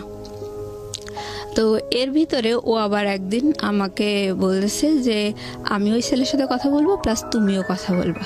বলার পরে হচ্ছে যেভাবে হোক বিয়েটা ভাঙতেই হবে, এনি কস্ট। আমি বলছি যে না, তুমি এরকম বাড়াবাড়ি করো না, আমার কিন্তু খুব যে সিরিয়াস ডিসিশন নিয়েছে তা কিন্তু না, আমার তো চাকরি বাকরি করায় ইয়ে করবে এরকম বলছিল, আর আমার তো মানে এঙ্গেজমেন্ট করাবে এরকম বলেছে তো বাড়ির পক্ষ থেকে, তুমি এত বাড়াবাড়ি করো কেন? তো বলছে না, ও তোমাকে কথা বলতেই হবে। তাই বলে ও ফোনে কথা বললো আমার ওই যে পাত্রের সাথে আর কি, বলে নিয়ে পরে বলছে যে নেন ওই পাত্রীর সাথে কথা বলেন, আমার বয়ফ্রেন্ড বলল। বলার পরে আমি বলছি যে হচ্ছে দেখেন, ঠিক আছে আমার রিলেশন আছে, ঠিক আছে, বাট আমি যে তাকেই বিয়ে করব এরকম না, আমি সবসময় চাই একটা ভালো শিক্ষিত চাকরিজীবী একটা ছেলে, এরকমই আমার পছন্দ। তো আমার বাবা মা যদি ওরকম একটা ছেলেও ঠিক করে আমি তাতেও রাজি, এরকম কথাটা আমি বলেছি, কিন্তু আড়ালে, হ্যাঁ, ওর সামনে বলিনি, বয়ফ্রেন্ডের সামনে বলিনি। তো এটা বলার পরে ওই ছেলেটা সাথে সাথে ঘটককে ফোন দিয়ে বলেছে যে ওই মেয়ে আমার সাথে কথা বলেছে, ওই মেয়ে এই বিয়েতে আসলে রাজি না, ওর একটা বয়ফ্রেন্ড আছে। বলার পরে ঘটক মানে সেই সন্ধ্যাবেলায় তাড়াতাড়ি করে গাড়ি ভাড়া করে বাসায় চলে এসেছে। এসে বলছে হ্যাঁ আমি কি সব উল্টোপাল্টা শুনলাম, মেয়েও সেই পাত্রের সাথে কথা বলেছে, মেয়ের বয়ফ্রেন্ডও কথা বলেছে, কি ভয়ঙ্কর কথা শুনলাম, আর ছেলের বাবা আমার সাথে খুব বার্গেনিং করছে, রাগারাগি করতেছে। তো তখন আমার বাবা বুঝে ফেলেছে যে আসলে আমি কাজটা করেছি। ওই দিন আমার মা আর আমার মা অসুস্থ ছিল, আর বাবা হচ্ছে আমার মাকে নিয়ে যশোরে গিয়েছিল ডাক্তার দেখানোর জন্য। তো ওই সময়টা বাসায় আসলে কেউ ছিল না, আমার ছোট বোন ছিল। তো ওই সময়টাতে আমি আসলে এরকম আমার বয়ফ্রেন্ডই আমাকে বাধ্য করেছে ওর সাথে কথা বলার জন্য। তো বাসায় এসে যখন এরকম হুলুস তুলুস কাণ্ড দেখলো, তখন আমার মাও আমাকে মারলো, তারপরে আমার বাবাও খুব দুর্ব্যবহার করলো। করার পরে আমার বাবা ফোন ধরাই দিয়ে বলছে শোনো, তুমি যদি আসলেই কথা বলেই থাকো মানলাম, অসুবিধা নেই, এখন কথা হচ্ছে যে তোমাকে ভয়েস চেঞ্জ করে ওই ছেলের সাথে কথা বলতে হবে, যে যে ওই ছেলেটার সাথে তুমি আসলে কথা বলোনি, এটাই বুঝাতে হবে। তো মানে আমি চারিদিক থেকে ধরা খেয়ে গেলাম দেখে মানে খুব মানে ভীতু হয়ে গেছি। আর মানে আমি তো জিম্মি, আমার বাকশক্তিটাও যেন জিম্মি, এরকম অবস্থা। তো আমি বলছি আচ্ছা ঠিক আছে। তারপর আমার ওই পাত্রটার সাথে আমার বাবা ফোনে কথা বলাই দিল, আমার বাবার ফোন থেকে বলছে যে কথা বলো। এবার আমি ভয়েস তো আর চেঞ্জ করা যায় না, তারপর আমি চেষ্টা করছি, মানে আমি মারধর খেয়ে একেবারে সোজা হয়ে গেছি আর কি। তো আমি যথাসম্ভব চেষ্টা করলাম যে একটু অন্যভাবে কথা বলার জন্য, যে আমার ভয়েসটা যাতে না বুঝতে পারে আর কি। তো এরকম করে আমি বলছি না, আমার বাবা যা ঠিক করেছে আমি তাতেই রাজি, আমার আসলে কিছু বলার নেই, আপনি যে মেয়ের ভয়েস শুনেছেন সেটা ভুল, ওটা আমি না, এরকম। পরে এখন আমি বলছি তাহলে আপনি বলেন তো দেখি ওই মেয়েটার ভয়েসের সাথে কি আমার মিল আছে? ও বলছে যে না, আপনার ভয়েসের সাথে কোনো মিল নেই। ওই কথাটা বললো। তারপরে আমার বাবা, আমার ফোনের পিছন দিকে আমার বোন আমার মা একদম কান লাগিয়ে থাকতো, আর ওই পাত্র কি বলছে সেগুলো আমার মা আর বোন শুনতো, আর আমার মা বোন দুজন মিলে আমাকে ওই পেছন দিক থেকে কিল ঘুষি মারতো আর ফিসফিস করে বলতো এটা বল ওইটা বল, আমি রাজি, এরকম করে বলতে আর আমি তাই বলতাম। বলার পরে পরিবেশ ঠিক হয়ে গেল। হওয়ার পরে এবার হচ্ছে পাত্র মানে আমার ওই পাত্রের বাবা আর কি বলছে যে আমি তো একা দেখে আসছি, এবার আমি চাচ্ছি যে আমার ছেলে বৌমা মেয়ে জামাই সবাইকে নিয়ে পাত্রীকে আর একটু দেখে আসবো, আর হচ্ছে মানে এঙ্গেজমেন্ট করাই আসবো, এরকম বললো। বলার পরে আমি বলছি যে দেখো, আমার বয়ফ্রেন্ডকে বলছি দেখো ওই সামনে শুক্রবার না আমার হচ্ছে এঙ্গেজমেন্ট, ওই তুমি বারবার ফোন দিয়েও কিন্তু পজিশন হলো না, আর আমি তো তাদের হাতে বন্দি আছি, আমার ওই পুতুলের মতো যা বলতে বলছে তাই আমি বলে যাচ্ছি, তাহলে এগুলো করে কোনো লাভ হচ্ছে না, তুমি থামো, এঙ্গেজমেন্টটা অন্তত হতে দাও। তারপর মানে এঙ্গেজমেন্ট হবে হচ্ছে আগামীকাল শুক্রবার আজকে হচ্ছে বৃহস্পতিবার, আজকে আমি বিকেলবেলা আমার বয়ফ্রেন্ডকে জানাচ্ছি যে দেখো আমার আগামীকালকে এঙ্গেজমেন্ট। তো আমি ওরকম বলার পরে আমার বয়ফ্রেন্ড বলছে দেখো আমি খুব দুশ্চিন্তায় আছি, যেভাবেই হোক তুমি এই এঙ্গেজমেন্ট বন্ধ করো, আমি কখনোই চাই না তোমার হাতে এঙ্গেজমেন্টের আংটি উঠুক, আমি একদমই চাই না, যদি এরকম হয় তোমার সাথে আমার রিলেশন কিন্তু ব্রেকআপ হয়ে যাবে। তো আমার বয়ফ্রেন্ড ওভাবে নিষেধ করে দেওয়ার পরে আমি খুব দুশ্চিন্তায় পড়ে গেলাম। পরে হঠাৎ করে আমি ভাবছি কিভাবে বিয়ে ভাঙা যায়, কিভাবে এঙ্গেজমেন্ট ভাঙা যায়, কিভাবে ওদের আশাটা বন্ধ করা যায়, এই দুশ্চিন্তা করতে করতে বাসায় ফিরে আসছি। তোর কি মত এবার বল দেখি, তুই এত ঘুলাচ্ছিস, কি সমস্যাটা কি এবার বল। তো আমি বলছি দেখেন বিয়েটা তো ভেঙেই গেছে, তার টুটুল তো অনেক ভালো স্টুডেন্ট, টুটুলের একটা ভালো চাকরি বাকরি হলে তখন ওর সাথে আমাকে দিয়েন বিয়ে। এই কথাটা আমি যখনই বলেছি, বলার পরে আমার মা সে চোখ বন্ধ করে উল্টো পাল্টা সারা গায়ে আমাকে বাড়ুন দিয়ে মারতে মারতে মারি চোটে আমি সারা ঘরে আমি ইস্যু করে ফেলছি। হ্যাঁ, কাপড় চোপড় নষ্ট হয়ে গেছে। আর আমার ভাই বারবার ঠেকাচ্ছে, বলছে থাক আর মারতে হবে না। আর আমার বড়পা যখনই বারবার বিয়েতে একটু বাধা আসছিল তখনই আমার বড়পা খুব রেগে যেত। ও বলতো যে ওরে বাবা তাহলে তো টুটুলের সাথে হয়তো ওর বিয়ে হবে, এরকম ওর তো স্বপ্ন ও একাই বিসিএস ক্যাডার হবে। হ্যাঁ, টুটুলের সাথে কোনোভাবেই যেন আমার না হয়, এই যার জন্য ও বেশি খেপে যেত। তো আমাকে যখন মারধর করছে তখন আমার বড়পা বলছে যে ঠেকাচ্ছিস কিসের জন্যে, মারুক ওকে মারুক, পাক্কা শয়তান, অনেক শয়তান, অনেক হারামি, কতভাবে যে আমাদেরকে হ্যারাস করলো, ওকে কি খারাপ ছেলের সাথে দেওয়া হচ্ছে, এরকম করে মারি চোটে। আমি বলছি আচ্ছা ঠিক আছে, আমি ওই মোবাইলে বিয়ে করতেই রাজি আছি। তখন আমার মা বলছে যে ভূত না ঝাড়ালে হয় না, এভাবে বলছে। বলার পরে যাই হোক আমি বিয়েতে রাজি হয়ে গেছি দেখে আমার বয়ফ্রেন্ডের সাথে আমি কথাবার্তা বন্ধ করে দিছি। দিয়ে পরে ও বলছিল যে আর ফোনে ওই আমার ওই পাত্রের সাথে আর কথাটা তো বলবে না, এরকম একটা কথা দিয়েছিল। দেওয়ার পরে আমি যখনই ফোনে আবার রাজি হয়ে গেছি, পাত্রকেও বলে দিয়েছে যে হ্যাঁ আমাদের বাসা থেকে বলেছে না মেয়ে বিয়েতে রাজি, তুমি যা শুনেছো সব ভুল, সবই শত্রুতার কারণে হয়েছে, এভাবে আসলে বিয়েতে আমি রাজি হয়ে গেছি। তো আমার যখন এরকম আমি বিয়েতে আপত্তি করতাম তখন আমার বড় বোন, সবাই আমার চেহারা নিয়ে নেগলেক্ট করেছে। আমার বড় বোন বলতো যে দুদিন বাদে তো আমার যখন বিয়েটা একেবারে ভেঙেই গেছিল, ওই যে এঙ্গেজমেন্ট করতে এসেও আসলো না, আমি একটু ঝামেলা করছিলাম।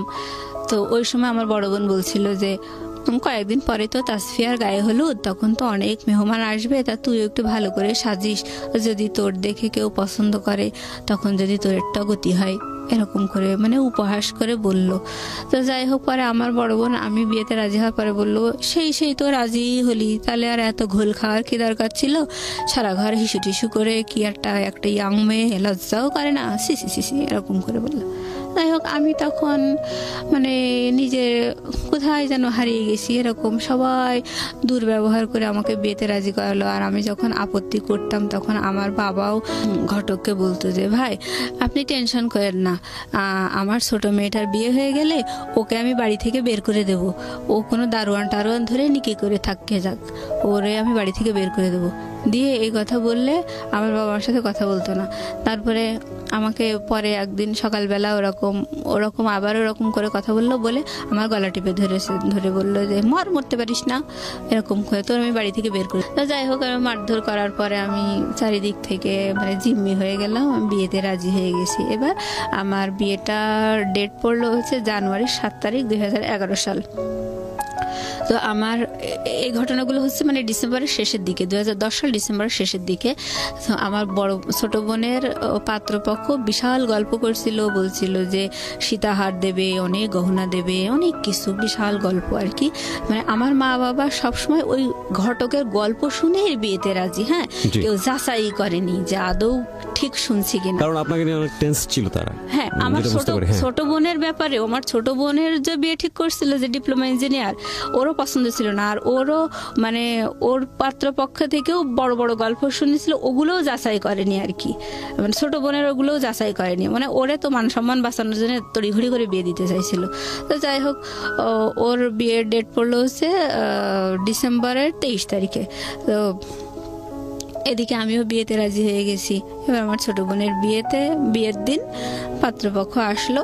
তো পাত্রপক্ষ যে মানে আহামরি গল্প দিয়েছিল, সেই গল্প অনুযায়ী বিয়ের দিন কিছুই পাওয়া গেল না। বলছিল যে 40-50 ভরি স্বর্ণের গহনা দেবে, অনেক কিছু, অনেক টাকা দেনমোহর হবে, মেলা গল্প শুনেই তো বাবা মা রাজি হয়েছিল। তবে দেখা গেল যে 1.5 থেকে 2 ভরি স্বর্ণের গহনা দিয়েছে, আর ওই যে হাতে 2টা বালা দিয়েছে, সেটা হচ্ছে ব্রোঞ্জের উপরে 4-5 আনা স্বর্ণ মানে ঘষা টসা দিয়ে বানায় আর কি, ওরকম বালা দিয়েছে। মানে আমার বোন যে অনুযায়ী গল্প শুনছিল সেই অনুযায়ী কিচ্ছু পায়নি দেখে ওর খুব মন খারাপ, বললো আমার কি দিল, কোথায় দিল, এরকম।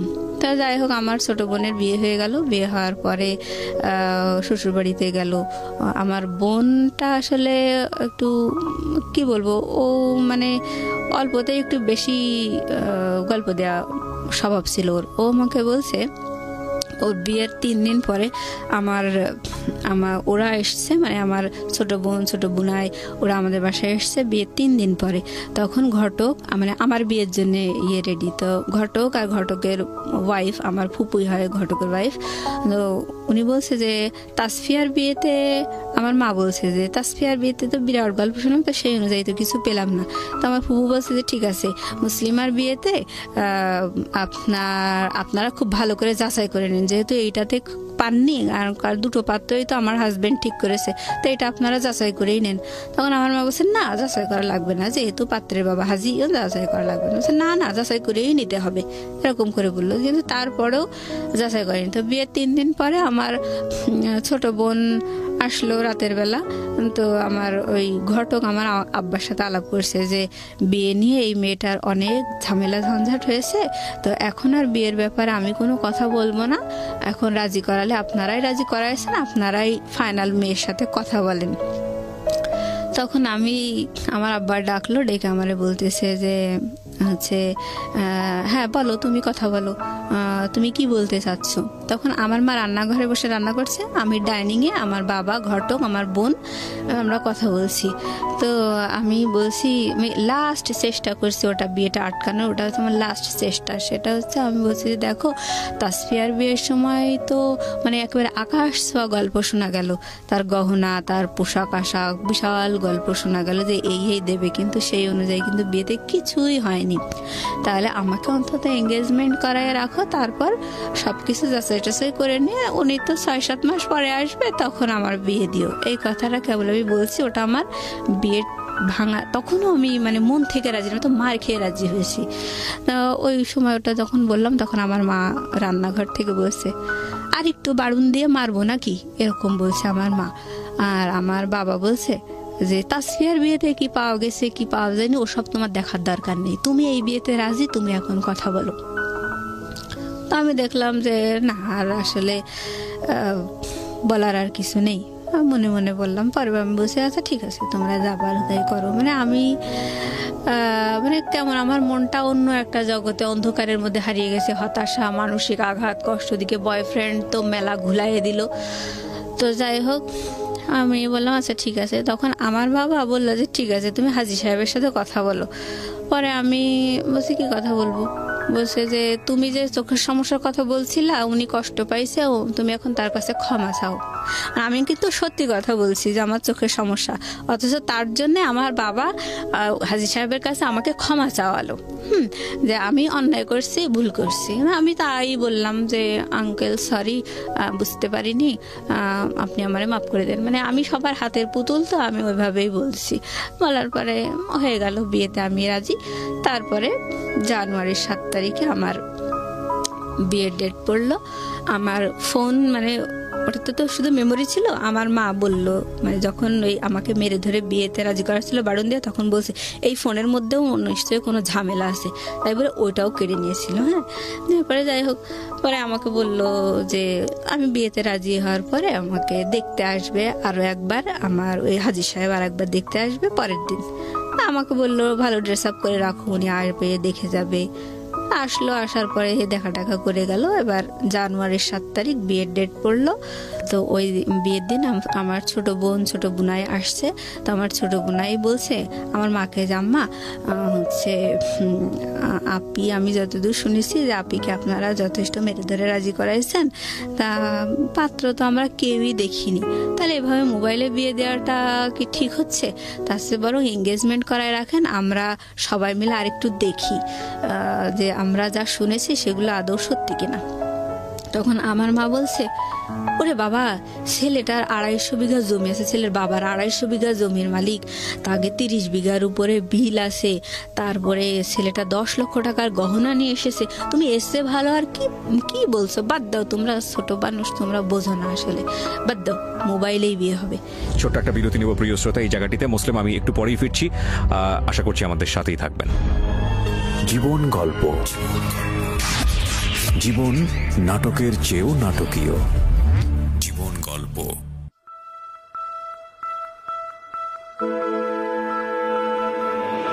লাভ,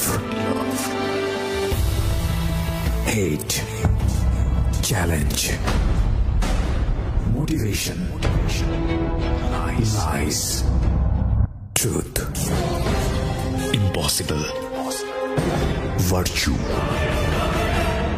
morality, something beyond entertainment. Welcome to my stage of reality. Stay tuned Sunday and Wednesday with me RJ Kibriya, only on Dhaka FM 90.4. জীবন গল্প, জীবন নাটকের চেয়েও নাটকীয়। জীবন গল্প। Welcome back once again. আপনারা শুনছেন জীবন গল্প, ঢাকা FM 90.4-এ। আমি আরজে কিবরিয়া আপনার সাথে রয়েছি। কথা না বাড়িয়ে মুসলিমার কাছে আবারও ফিরছি। মুসলিমা, যেখানটায় আমরা ছিলাম, এবার ছেলেপক্ষ চলে আসছে মাইক্রোওয়েভ করে। তো এখন আসার পরে আমার যে মানে কাজী নিয়ে আসছে আমার বাবা, কাজী আনার পরে কাজী বলছে যে মোবাইলে বিয়ে কি, এটা শরীয়ত সম্মত না, এটা আমি পড়াতে পারবো না, আর এই ধরনের বিয়ে টেকেও না, এরকম বোকার মতো সিদ্ধান্ত কেন নিচ্ছেন আপনারা? তখন আমার আব্বা বলছে আপনাকে এসব ভাবতে হবে না, বিয়ে মোবাইলেই হবে। তো বলছে ও আচ্ছা ঠিক আছে। তাই বলে মনে করেন ওই কাজী যে রেজিস্টার খাতা, মানে বিয়ে টিয়ে লেখালেখি, ওই রেজিস্টারে আমার নাম ঠিকানা সব কিছু লিখলো, পাত্রের বাবাও পাত্রের নাম ঠিকানা সব কিছু লিখলো, আর ঘটক হচ্ছে উকিল, আর এরকম, আর হচ্ছে মানে আমার বাবা, তারপরে পাত্রের মামা, এরা পাত্রের ভাই, এরা হচ্ছে বিয়ের সাক্ষী। তা হওয়ার পরে আমাকে মানে এসেছে আমার কাজী প্লাস ওই পাত্রপক্ষের লোকজন মানে আমার রুমে আসছে, এসে ওগুলো সই টই সব করা আছে, আমি সই করে দিয়েছি। এই পাত্রের ঠিকানা এইগুলো বলে টলে বলছে আপনি কি রাজি, আপনি কি কবুল বলছেন? তখন আমি বলছি যে কবুল। ছেলেটাকে দেখেন? না না না না, আমি দেখিনি। আমি মোবাইলে কবুল বলিনি, আমি কবুল বলছি হচ্ছে কাজীর সামনে। ও কাজী, ওখানে আমার বাবা, তারপর কাজী, ঘটক, মানে পাত্রের বাবা, পাত্রের ভাই, এগুলো সবাই আমার রুমে সবাই দেখছে যে আমাকে কবুল পড়াচ্ছে, আমি কবুল বলছি। তখন মোবাইল ছিল না কানে? আমি ছেলেটাও শুনে নাই? না না না, ছেলেটাও শুনে নাই। তা আমি এভাবে কবুল বলছি, আমাকে 3 বার কবুল বলতে বললো, আমি 3 বার কবুল বললাম। বলার পরে ওনারা আমার রুম থেকে বেরিয়ে গেল। তা দেনমোহর করছিল 1 লক্ষ টাকা। তো এভাবে আমি আর কবুল বলানোর পর আমি ওদের সামনে কবুল বলছি, আমি ফোনে কবুল বলি নাই, আমার কবুল বলার সাক্ষীও না ওনারা। তো যাই হোক, আমি কবুল বলার পরে ওনারা আমার রুম থেকে বেরিয়ে গেলেন। বেরিয়ে যাওয়ার পরে ড্রয়িং রুমে ওনারা সবাই বসে আছেন, পাত্রপক্ষের সবাই, আমার ছোট বুনাই, আমাদের বাড়ির সবাই। আমি ছিলাম না, আমি দরজার কাছে, ড্রয়িং রুমে দরজার কাছে আমি দাঁড়াইছিলাম। এখন পাত্র হচ্ছে মানে কাজী হচ্ছে কানে মোবাইলটা নিয়েছে, নিয়ে ওই নাম ঠিকানা সব বলছে, বলে পাত্রকে বলছে বলেন কবুল, বলেন কবুল, এরকম। তো উনি ওই পাশ থেকে কবুল বলছে, আসলে ওই পাত্র বলছে না কে বলছে সে আল্লাহ জানে। না না না, লাউড স্পিকারও দেয়নি। তো কবুল ওইভাবে আসলে বিয়েটা হলো মোবাইলে, সে কবুল বলল, কিন্তু ওই কাবিন নামায় পাত্রের কোনো সিগনেচার নেই, মানে পাত্র উপস্থিতি নেই আর কি। সে বিদেশ থেকে মোবাইলে কবুল বলল, আর আমি দেশে থেকে, তাও আপনারা কেউ শোনেননি সেই কবুল? না, আমরা কেউ শুনিনি সেই কবুল। তো যাই হোক, এবার ওই দোয়া দরুদ পড়লো আর কি, কলেমা এগুলো পড়ে নিয়ে একটু মোনাজাত করলো। সেই সময় ওই আর কি লাউড দিল আর কি, লাউড দিয়ে ওইখান থেকে পাত্রে তার ওই 2-4টা বন্ধু টন্ধু নিয়ে ওই একা একা সেখানেও সে কি পড়ছে দোয়া দরুদ, আর এরাও পড়ছে, মানে এটা লাউডে হয়েছে আর কি। তো কবুলটা লাউডে হলো না কেন? কবুলটা লাউডে হলো না মানে ওরা ওই সময় আসলে বোঝেনি যে এটা লাউডে করতে। আর আমার বাবা মায়ের বিশ্বাস হচ্ছে যে হ্যাঁ আমরা মোবাইলেই বিয়ে দিচ্ছি, ব্যাস। তারা জাস্টিফাই করছে না যে আসলে ছেলেটা কবুল বলছে নাকি আদৌ বলছে না, এগুলো কেউ জাস্টিফাই করছে না। আর তারা মাথায়ও আসেনি যে আদৌ কবুল বলছে, বা ওই কবুল শব্দটা তাদের শোনার আগ্রহ এরকম ছিল না। তাদের কথা হচ্ছে এই মোবাইলেই তো বিয়ে দিচ্ছি, এই। আর তাদের সবচেয়ে বেশি আত্মবিশ্বাস ছেলের বাবা হাজি, সুতরাং তারা কখনোই ফাঁকি দেবে না, এই ধরনের একটা মানে ট্রাস্ট তাদের মধ্যে। তো যাই হোক, বিয়ে হয়ে গেল। হওয়ার পরে আবার আমার শ্বশুর হয়ে গেল হাজি সাহেব। আমরা সবাই মানে একসাথে ডাইনিং এ বসে খাওয়া দাওয়া করলাম। করার পরে মানে আমরা না, সরি, ওই মানে পাত্রপক্ষকে আমার ওই ননদ, শ্বশুর, শাশুড়ি সবাই ডাইনিং এ বসে আছে, আমি সবাইকে খেতে দিচ্ছি। খাওয়া দাওয়ার পরে ওনারা, আমার শাশুড়ি একটা কথা বলে গেলেন যে মা, এই মোবাইলে বিয়ে হয়েছে এই কথাটা কখনো কাউকে বলবা না। ইভেন আমার মা, আমার পরিবারের সবাইকে বলে গেল যে এই কথাটা কখনো কাউকে বলবেন না যে মোবাইলে বিয়ে হয়েছে, কারণ এটা শরীয়তসম্মত না। আমাদের তো আবারও পরে বিয়ে পড়াতে হবে, যখন ছেলে 6-7 মাস পরে আবার দেশে আসবে তখন তো আবারও বিয়ে পড়াতে হবে, নাহলে তো একসাথে থাকতে পারবে না। আমরা শুধু জাস্ট বেঁধে রাখার জন্যে এরকম করে কবুল পড়ালাম। এরকম কবুল পড়ায় ওই এঙ্গেজমেন্টের আংটিটা আমার হাতে পড়াই দিছে। তো ওনারা খেয়ে দিয়ে চলে গেলেন, আর এভাবে আমাকে বলে গেলেন। বলার পরে পরের দিন সকালবেলা আমার মা হাঁপ ছেড়ে পাড়া প্রতিবেশীদের সাথে বলছে মেয়ে বিয়ে দিয়ে দিয়েছি। মানে আমি বললাম না, আমার মায়ের আগাম গল্প করার একটা অভ্যাস আছে, তো ওরকম মানে গল্প করতেছে। তখন পাড়া প্রতিবেশীরা বিশ্বাসই করছে না, বলছে কখন বিয়ে দিলেন, কই কোনো লোকজন আসলো না, কিছুই দেখলাম না, কখন বিয়ে দিলেন? ওরা বিশ্বাসই করতে চাচ্ছিল না। পরে আমার মা বলছে না, গতকাল 1 মাইক্রো লোকজন আসছিল। বলছে হ্যাঁ, একটা মাইক্রো দেখছিলাম। তা আমরা ভাবছিলাম হয়তো আপনার ছোট মেয়ের শ্বশুরবাড়ি থেকে লোক আসছে, এরকম ভাবছিলাম। বলছে না, আমার ওই মেজো মেয়ের মোবাইলে বিয়ে। তো পাড়া প্রতিবেশীরা বলতে লাগলো যে মোবাইলে বিয়ে দিলেন, এটা মোবাইলে আবার বিয়ে হয় নাকি? তখন আমার মা বললো যে না, আসলে ওদের খুব আগ্রহ ছিল, এঙ্গেজমেন্ট করাতে চাইছিলাম, ওদের এত আগ্রহ দেখে মোবাইলেই দিলাম। তো ওরা বললো তো ভালোই তো, পরপর 2টা মেয়ে বিয়ে হয়ে গেল, ভালোই তো হয়েছে। আর আমার মা তো বিশাল ঘটক যেমন গল্প করছে ঠিক সেইভাবেই সেই গল্পগুলোই বলতে লাগলো পাড়া প্রতিবেশীদের সাথে। তো বিয়ের মানে 2 দিন পরে আমার শ্বশুর বলল যে বাড়িতে তো আমরা শুধু বুড়াবুড়ি থাকি, তো বৌমাকে একটু বেড়াতে নিয়ে যাবো, 1 দিন রেখেই মানে আবার দিয়ে যাব, তো মানে একটু দেন। তাই বলে আমাকে বিয়ের 2 দিন পরে আমার শ্বশুর এসে আমাকে একটু নিয়ে গেল বেড়ানোর জন্য। তো গেলাম শ্বশুর বাড়িতে। যাওয়ার পরে আমার বিকেলবেলা আমার শ্বশুর মানে ঘটক তো অনেক অনেক গল্প দিয়েছিল, তো সেইগুলোর বাস্তবতা আমার শ্বশুর দেখাচ্ছে। তো ঘটক যখন বিয়ের সময় বড় বড় গল্প দিত, শ্বশুরের কানে সেই কথাগুলো যায়নি। হ্যাঁ, তো ঘটক আমার শ্বশুর আমাকে মানে মানে ড্রয়ার থেকে, আলমারি ড্রয়ার থেকে বের করে মানে ভাউচার আর কি, টাকা ওনার ছেলে আর কি কত টাকা এ যাবৎ পাঠাইছে দেশে ওনার কাছে আর কি, সেইগুলো আমার দেখাচ্ছে। তো বলছে দেখো বৌমা, আমার ছেলে এ পর্যন্ত আমার কাছে 6 লাখ টাকা পাঠিয়েছে, অথচ ঘটক বলেছিল যে 60 লাখ টাকা তার ক্যাশই আছে। ওকে, এইসব। তারপরে আমার শ্বশুর বলল যে আমার বাবার জমি আমি হচ্ছে ভাগে পেয়েছি 15 বিঘা, অথচ ঘটক বলছিল যে 250 বিঘা জমি, 30 বিঘা বিল, এসব বলছিল। আমার মা বাবা কখনোই জাস্টিফাই করেনি জিনিসগুলো।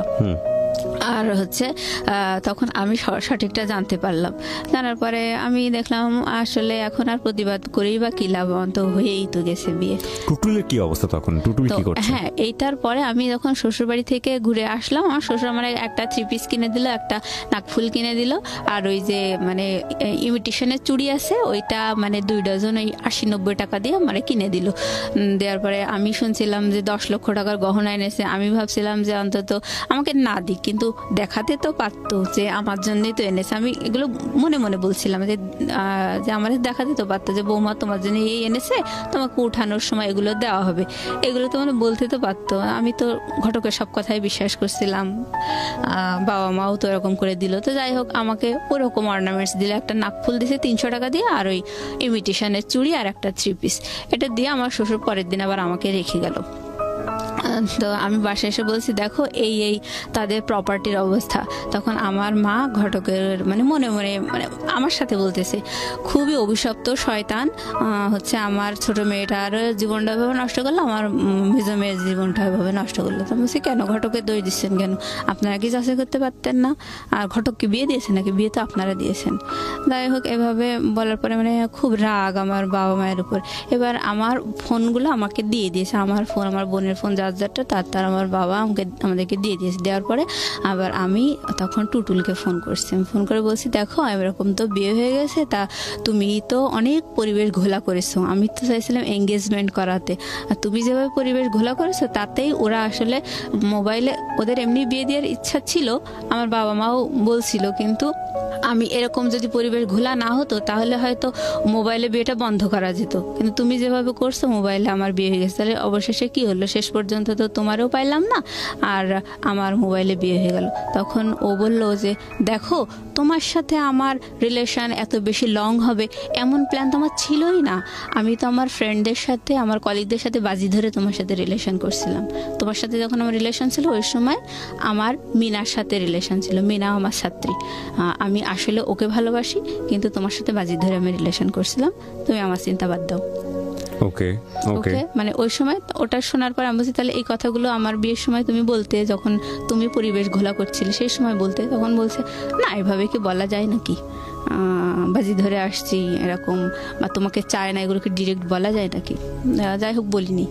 তো ওর ওই কথাটা শুনে মানে মানে এতটাই আমি হতভম্ব হয়ে গেছি যে এ আবার কোন বেইমান। এবার ওর সাথে আর কোনো যোগাযোগ নাই, কথা নাই। এখন আমার বাবা বলতেছে যে বিয়ের যখন আমার প্রায় 4-5 দিন এরকম যাচ্ছে, আমি আমার হাজবেন্ডের সাথে ফোনে গল্প করি, আমার মন না চাইলেও গল্প করে কি করব, এখন তো আর কিছু করার নাই। আমার খুব কষ্ট লাগতো বয়ফ্রেন্ডের এরকম আচরণ শুনে, এভাবে মারধর করে বিয়ে দিল। তাই আমি একা একাই খুব কান্নাকাটি করতাম, করে ওই সময় আমার হাজবেন্ডকে মানে ফোন দিয়ে আমি হাওমাও করে কাঁদতাম, কিন্তু আমি ওকে বলতে পারতাম না যে আমি কেন কাঁদছি। তো ও মনে করতো আসলে আমি বোধহয় ওকে খুব ভালোবাসি, ওকে খুব দেখতে চাই, কাছে পেতে চাই, এই জন্যে আমি কাঁদছি। তো ও আমাকে বুঝাতো, মানে ওর ধারণাটা ভুল। হ্যাঁ, কিন্তু আমি তো আমার মনের কথাগুলোও বলতে পারছি না।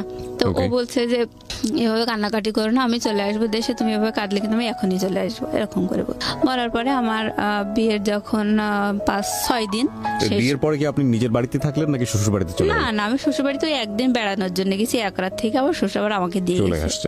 হ্যাঁ, তো মানে বলছে যে উঠায় নেওয়ার পরে আমি শ্বশুর বাড়িতে যাবো এরকম। তো যাই হোক, আবার আমার বাবা আমাকে বললো, মানে আমাকে বিয়ে দিয়েই মানে হাফ ছেড়ে বাঁচলো, মানে পাত্রপক্ষ যেরকম বড় বড় গল্প দিছিল যে পড়াবে, চাকরি, ঘুষ দেবে, এইগুলো। তখন আমার বাবা বলতে লাগলো যে এখন তো তোমাকে বিএসসি ভর্তি করায় দেবো, তোমার বিয়েই তো দিছি এই কারণে যে ওরা তোমাকে পড়াবে, এখন জামাইয়ের কাছে খরচ চাও, তোমার খরচ কে দেবে? আর বাসা থেকে আমার মাও মানে খুব খারাপ বিহেভ করতে বলছে, 2 দিন হাজবেন্ড না হতেই তার দরদ খুব বোঝা শিখে গেছে, এরকম বলছে। আমার আসলে টাকা চাইতে খুব লজ্জা করতো। আমার বলছে যে বিয়ে তো তোমরাই দিচ্ছ, তাহলে তোমরা টাকা চেয়ে দাও, আমি কেন চাইতে যাবো? বলছে কেন, এখন তো তোর নিজস্ব পরিবেশ হয়েছে, এখন তুই তোর মতো করে ম্যানেজ করে নিবি। আর আমার উপরে চাপাই দিচ্ছে, এবং আমার বলতে যে তোর খরচ কে দেবে, তোর তো বিয়ে হয়ে গেছে, তোর খরচ কে দেবে, এরকম করে নেগলেক্ট করে কথা বলে। তারপরে আমার আসলে অনেক খারাপ লাগে ব্যবহার আচার এরকম দেখে। আমি আমার হাজব্যান্ডকে বলছি যে দেখো তুমি তো বলছিলে যে চাকরির বাকরির ঘুষ দিবা, পড়াবা, আবার বিএসসি ভর্তি করাই দেবা, সবই তো বলছিলে, তাহলে এই সব শুনেই তো রাজি হয়েছি। তখন আমার বাড়ি থেকে বলতেছে তুমি বিএসসি ভর্তি করাই দিতে, তা তুমি দাও। বলতেছে যে কেন বিএসসি আমি এখন ভর্তি করাই দেবো, কারণ তোমার মুখ তো আমি দেখিনি, বিএসসি ভর্তি করে বিএসসি পড়াতে তো লাখ লাখ টাকা খরচ হবে, আমি তো তোমার মুখই দেখিনি এখনো, তাহলে এত টাকা এখন তুমি তোমার বাবার ঘরে আসো, তোমার বাবার মায়ের কাছে খরচ চাও। এটা আপনার হাজবেন্ড বলল। বলার পর আমি, কি নাম ছিল আপনার হাজবেন্ডের? ওর নাম ছিল হচ্ছে শামসুল। শামসুল।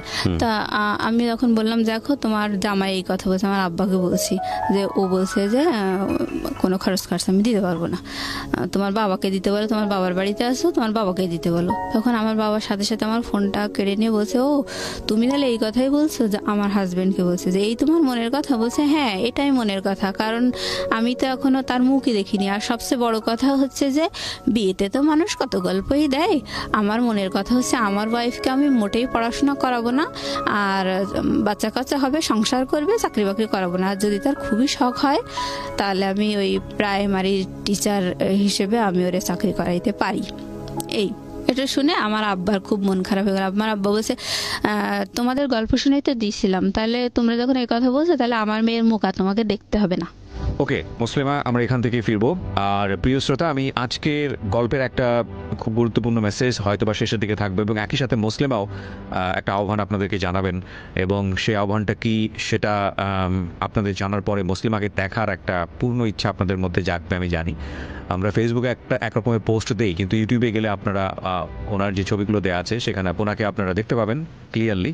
সো যারা ইউটিউবে আসেননি, বিশেষ করে আমাদের ঢাকা এফএম এর যে ইউটিউব চ্যানেলটি আছে, ওখানে জীবন গল্প এবং সিক্রেটসের প্রতিটা অনুষ্ঠান আপলোড করা হয়, তো তারা চলে আসবেন আমাদের ইউটিউব চ্যানেলটিতে www.youtube.com/dfm904।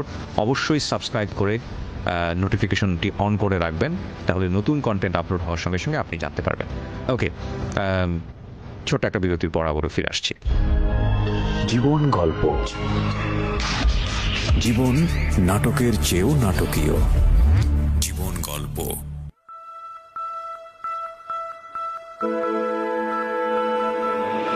Love, hate, challenge, motivation, lies, truth, impossible, virtue, morality, something beyond entertainment. Welcome to my stage of reality. Stay tuned. Sunday and Wednesday with me RJ Kibriya, only on Dhaka FM 90.4. জীবন গল্প, জীবন নাটকের চেয়েও নাটকীয়। জীবন গল্প। স্বাগত আরও একবার, শুনছেন জীবন গল্প ঢাকা এফএম 90.4-এ। আমি আরজি কিবরিয়া রয়েছে আপনার সঙ্গে, এবং আজকে আমার সঙ্গে জীবন গল্প বলার জন্য রয়েছে মুসলিমা। তিনি একজন সরকারি চাকুরিজীবী এবং তিনি ইডেন থেকে মাস্টার্স পাশ করা। ওকে মুসলিমা, আপনার কাছে আবারও ফিরছি। দেখার এবার বলে আমার বাবা কাজীকে ডাক দিল, তখন বিয়ের প্রায় 8 দিন। তখন আমার বাবা কাজীকে ডেকে বলছে যে পাত্রপক্ষ তো এই বললো, তা আমার ভাইয়ার এগোনোর ইচ্ছা নেই, যা হবার হয়েছে। তখন আমার কাজী আঙ্কেল খুব ধমক দিল আব্বাকে, বলছে আমি তো নিষেধই করছিলাম আপনারা এইগুলো করবেন না, শুধু শুধু এভাবে পাড়ার প্রতিবেশী সবাই জেনে গেল মেয়ের বিয়ে হয়েছে, এ কি করলেন আপনারা, পুতুল খেলার মতো। তখন আব্বা বলছে যাই হোক বাদ দেন, এখন কিভাবে পরিত্রাণ পাওয়া যায় সেটা বলেন।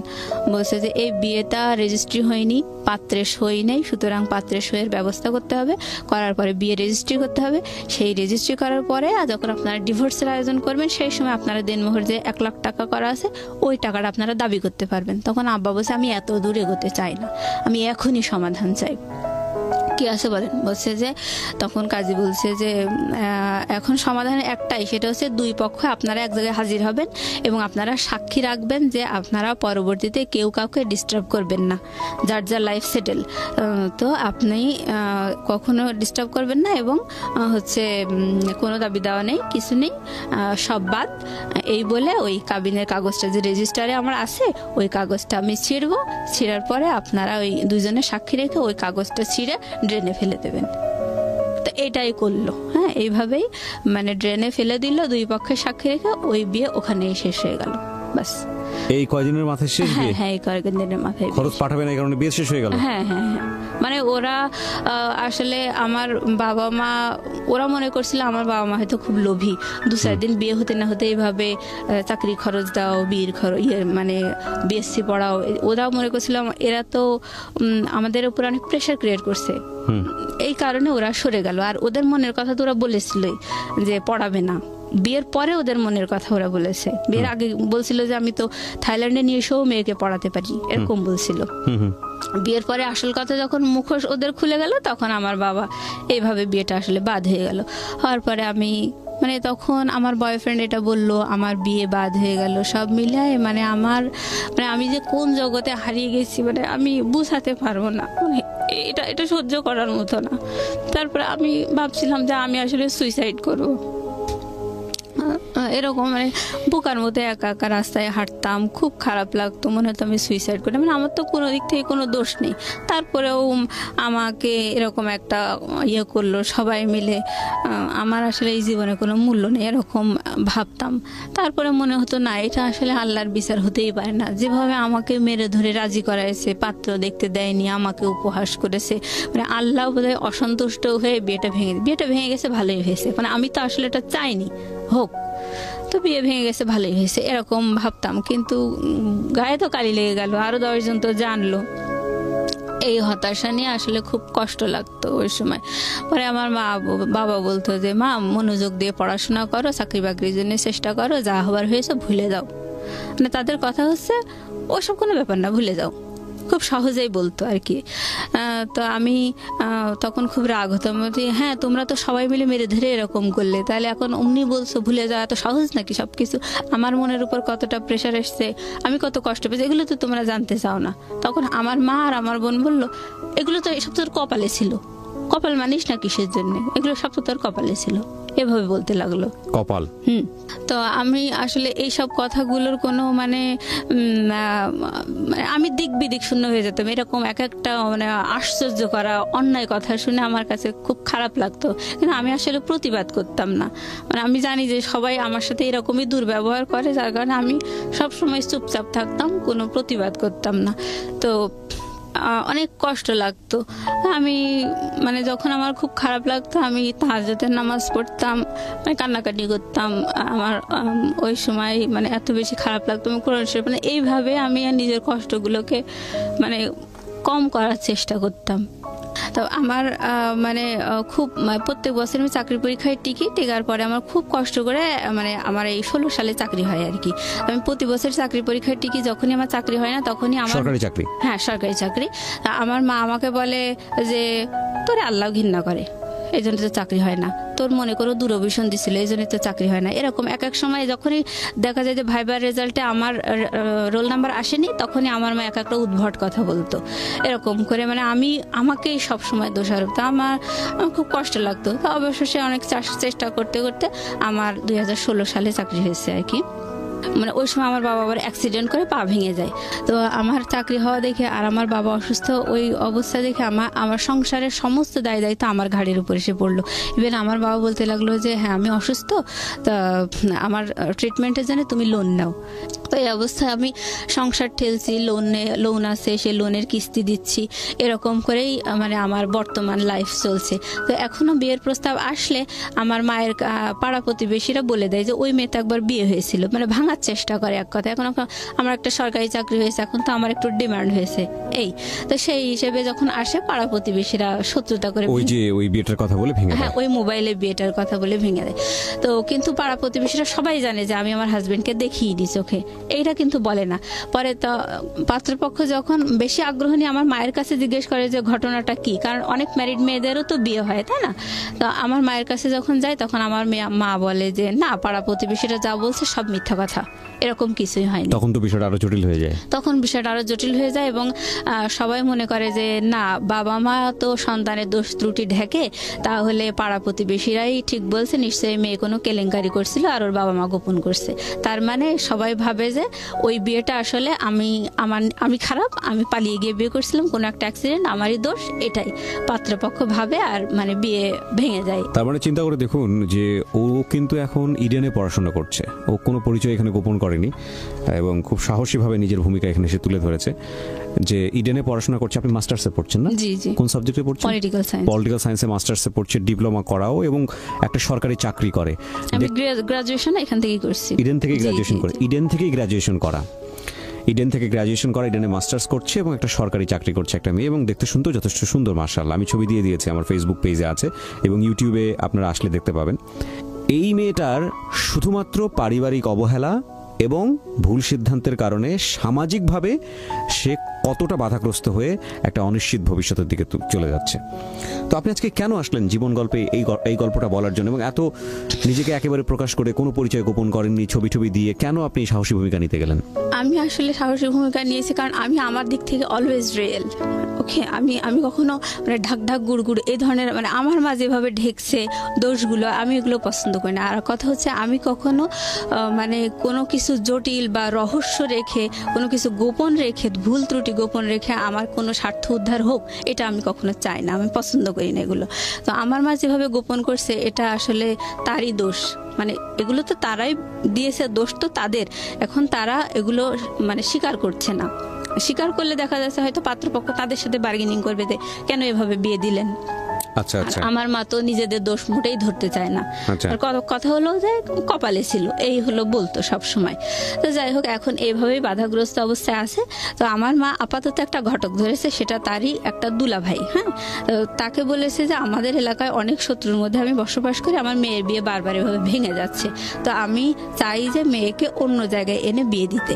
এটা আমার মা আপাতত মানে এটা আমার ইনস্ট্যান্ট এই ধরনের আচরণ আমি পাচ্ছি আর কি, যেটা আপনার জন্য ভবিষ্যতে ভালো হবে না, ভালো হবে না। কারণ তারা কোনোভাবে আমার বিয়েটা স্বীকার করছে না, কিন্তু বিয়েটা তো আসলে কিছুই না, আমি আমার হাজবেন্ডকে চোখেও দেখি না, আমি চিনতেও পারবো না কার সাথে বিয়ে হয়েছে। তাহলে আপনি আজকে রেডিওতে, আমি যদি ভুল না করে থাকি, আজকের এই জীবন গল্পটা বললেন মূলত একটা উদ্দেশ্য নিয়ে, যে আপনি আপনার একটা ম্যারিড লাইফ চান এবং এমন একটা ছেলেকে চান যে ছেলেটা আপনাকে পুরোটা জেনে শুনে বুঝে তারপর আপনার জীবনে আপনার জন্য হাত বাড়ায় করে নেবে, আমার সাথে কথা বলে। ইভেন আমার যে, আপনি কি ধরনের ছেলে চান? আমি চাই মানে আমি একটা সরকারি কর্মকর্তা, আমি কিন্তু ঝাড়ুদার না, আমি একটা অফিসার। তো আমার হাজবেন্ডও একটা অফিসার হবে, বা সে আমার সাথে এক ধাপ একটু বেশি, আমার 10ম গ্রেড, হ্যাঁ, আর সে 9ম গ্রেড হোক। আচ্ছা, যদি এরকম না হয় বা এরকম পেলেন কিন্তু মানুষ ভালো না, তো আমি সবসময় এখন মনে প্রাণে চাই যে হাজবেন্ড যেহেতু একটা আপন জিনিস, তো ওই মানুষটার কাছে আমার জন্য কি আছে ওই মানুষটা আমি পেতে চাই, সে ভালো হোক বা খারাপ হোক। তখন ওই লাইফটাই গেলে দেখা যাবে আমার লাইফটা কমপ্লিট হয়ে যাবে, জন্ম বিয়ে সব মিলায় কমপ্লিট। আমি শুধু দেখতে আগ্রহী যে আমার সত্যি কপালে এত কিছুর পরেও আমার ভাগ্যে আসলে ভালো কিছু আছে কিনা। আমরা দোয়া করি আপনার জন্য, এবং এই অনুষ্ঠানটি শোনার পরে যদি আপনারা কেউ ওনার ব্যাপারে আগ্রহী হন, অবশ্যই আমাদের সঙ্গে যোগাযোগ করবেন। আমি বারবারই আপনাদেরকে রিকোয়েস্ট করেছি আজকের এই অনুষ্ঠানের শুরুতে এবং শেষে যতবার আমি বিরতি নিয়েছি, যে আমার পেজটিতে চলে আসবার জন্য। ওখানে আমি আমার ব্যক্তিগত আইডি শেয়ার করেছি, ওখানে ইনবক্সে গিয়ে আপনারা আমাদেরকে টেক্সট করতে পারেন, আমাকে টেক্সট করবেন যে ওর ব্যাপারে আপনারা ইন্টারেস্টেড কিনা। তাহলে যদি এরকম কেউ থাকেন যে আসলে ওকে জেনে শুনে, and she is really good one, graduated, plus আপনার হচ্ছে একটা গভর্নমেন্ট অফিসার, সুতরাং it's not a matter of joke, এবং সে দেখতে যথেষ্ট সুন্দরী, তার ছবিও দেয়া আছে, তো পরহেজগার, নামাজও পড়ে, তো সবকিছু মিলিয়ে আমি তো আপনার ঘটকালি করে দিচ্ছি। না, যদি ভালো কিছু হয় তো সেটা সওয়াবের ভাগিদার তো আমিও। তো সেই জায়গাটা থেকে যদি কেউ ইন্টারেস্টেড হন, আপনারা আসতে পারেন আমাদের পেজটিতে, এবং নিঃসন্দেহে ও যে কথাগুলো বলেছে এখানে, সেই জায়গাটি থেকে যদি নিজেকে যোগ্য মনে করেন, বিশেষ করে ছেলেদেরকে আমি বলবো, বা কেউ যদি ঘটকালিও করতে চান, ইউ আর মোস্ট ওয়েলকাম। এবং আসলে আমার পেজে আপনারা ঢুকবেন, আমার পেজটি হচ্ছে www.facebook.com/kibria.rj। আমি আবারও বলছি, www.facebook.com/kebria.rj, পেজটি আছে RJ কিবরিয়া নামে। ওখানে গেলে আমি আমার ব্যক্তিগত আইডি সেটা শেয়ার দিয়েছি, ওই ব্যক্তিগত আইডিতে আপনি আমাকে ইনবক্স করবেন, ফলো করতে পারেন, ফ্রেন্ড রিকোয়েস্ট যাবে না কারণ ওভারলোডেড, ফলো করে আপনি আমাকে চাইলে ওখানে ইনবক্স করতে পারেন। আমি যদি অ্যাপ্রোপ্রিয়েট মনে করি যে আপনার সঙ্গে যোগাযোগ করলে এই ভদ্রমহিলার উপকার হবে, তাহলে অবশ্যই আপনার সঙ্গে আমি যোগাযোগ করব। So thank you very much, wish you best of luck. আপনি এখানে আসছেন সেই জন্য। আমি একটা মিনিট কথা বলতে চাই, সেটা হচ্ছে যে আমি যে সবসময় একটা সরকারি অফিসারই চাই তা না, সে একটা বিজনেসম্যান হতে পারে। আমি এক কথায় আমার নিজের ভিতরে আমি নিজেকে আজকে তুলে ধরেছি যে আমি কি আর আমি কেমন মনের মেয়ে, সুতরাং আমি একটা ভালো মনের মানুষ চাই, তাকে যে বিরাট একটা অফিসার হতে হবে সেটা না। ফাইন, আমরা এক্সপেক্ট করি আমাকে ভালোবাসবে, আমার আপন হবে, এরকম একটা সৃষ্টিকর্তা আপনার জন্য ভালো কিছু রেখেছেন, এটা আমরা প্রত্যাশা করি, কারণ সে কখনো কারো অমঙ্গল করেন না। প্রিয় শ্রোতা, শেষ হচ্ছে আজকের এই জীবন গল্প। সবসময় যে কথাটি বলতে চাই, প্রতিটি মানুষ তার নিজ নিজ জায়গাতে অনেক বেশি সীমাবদ্ধতা নিয়ে সামনের দিকে এগোয়। বিভিন্ন রকমের সমস্যা, বিভিন্ন রকমের মানুষের। আমাদের জায়গাটা থেকে যদি আমরা পুরো দুনিয়াটাকে জাজ করি তাহলে সেটা ভুল হবে। যদি আপনি মনে করেন যে আপনার সমস্যাটা সেটাই সবচেয়ে বড় সমস্যা, সেটা যেমন ঠিক, প্রত্যেকেই তার নিজ নিজ সমস্যাকে অনেক বড় সমস্যা মনে করছে। আজকের এই জীবন গল্পে পুরো গল্পটা শোনার পরে অনেকেই হয়তোবা তার নিজ জায়গা থেকে মনে করতে পারেন যে মেয়েটা যিনি গল্পটা বললেন তিনি একটা বেহায়াপনা করেছেন, কারণ এই ধরনের বিষয়গুলো তো পরিবারের ভিতর থেকেই সমাধান হওয়া উচিত। বিয়েটা তো পরিবারেরই বিষয়।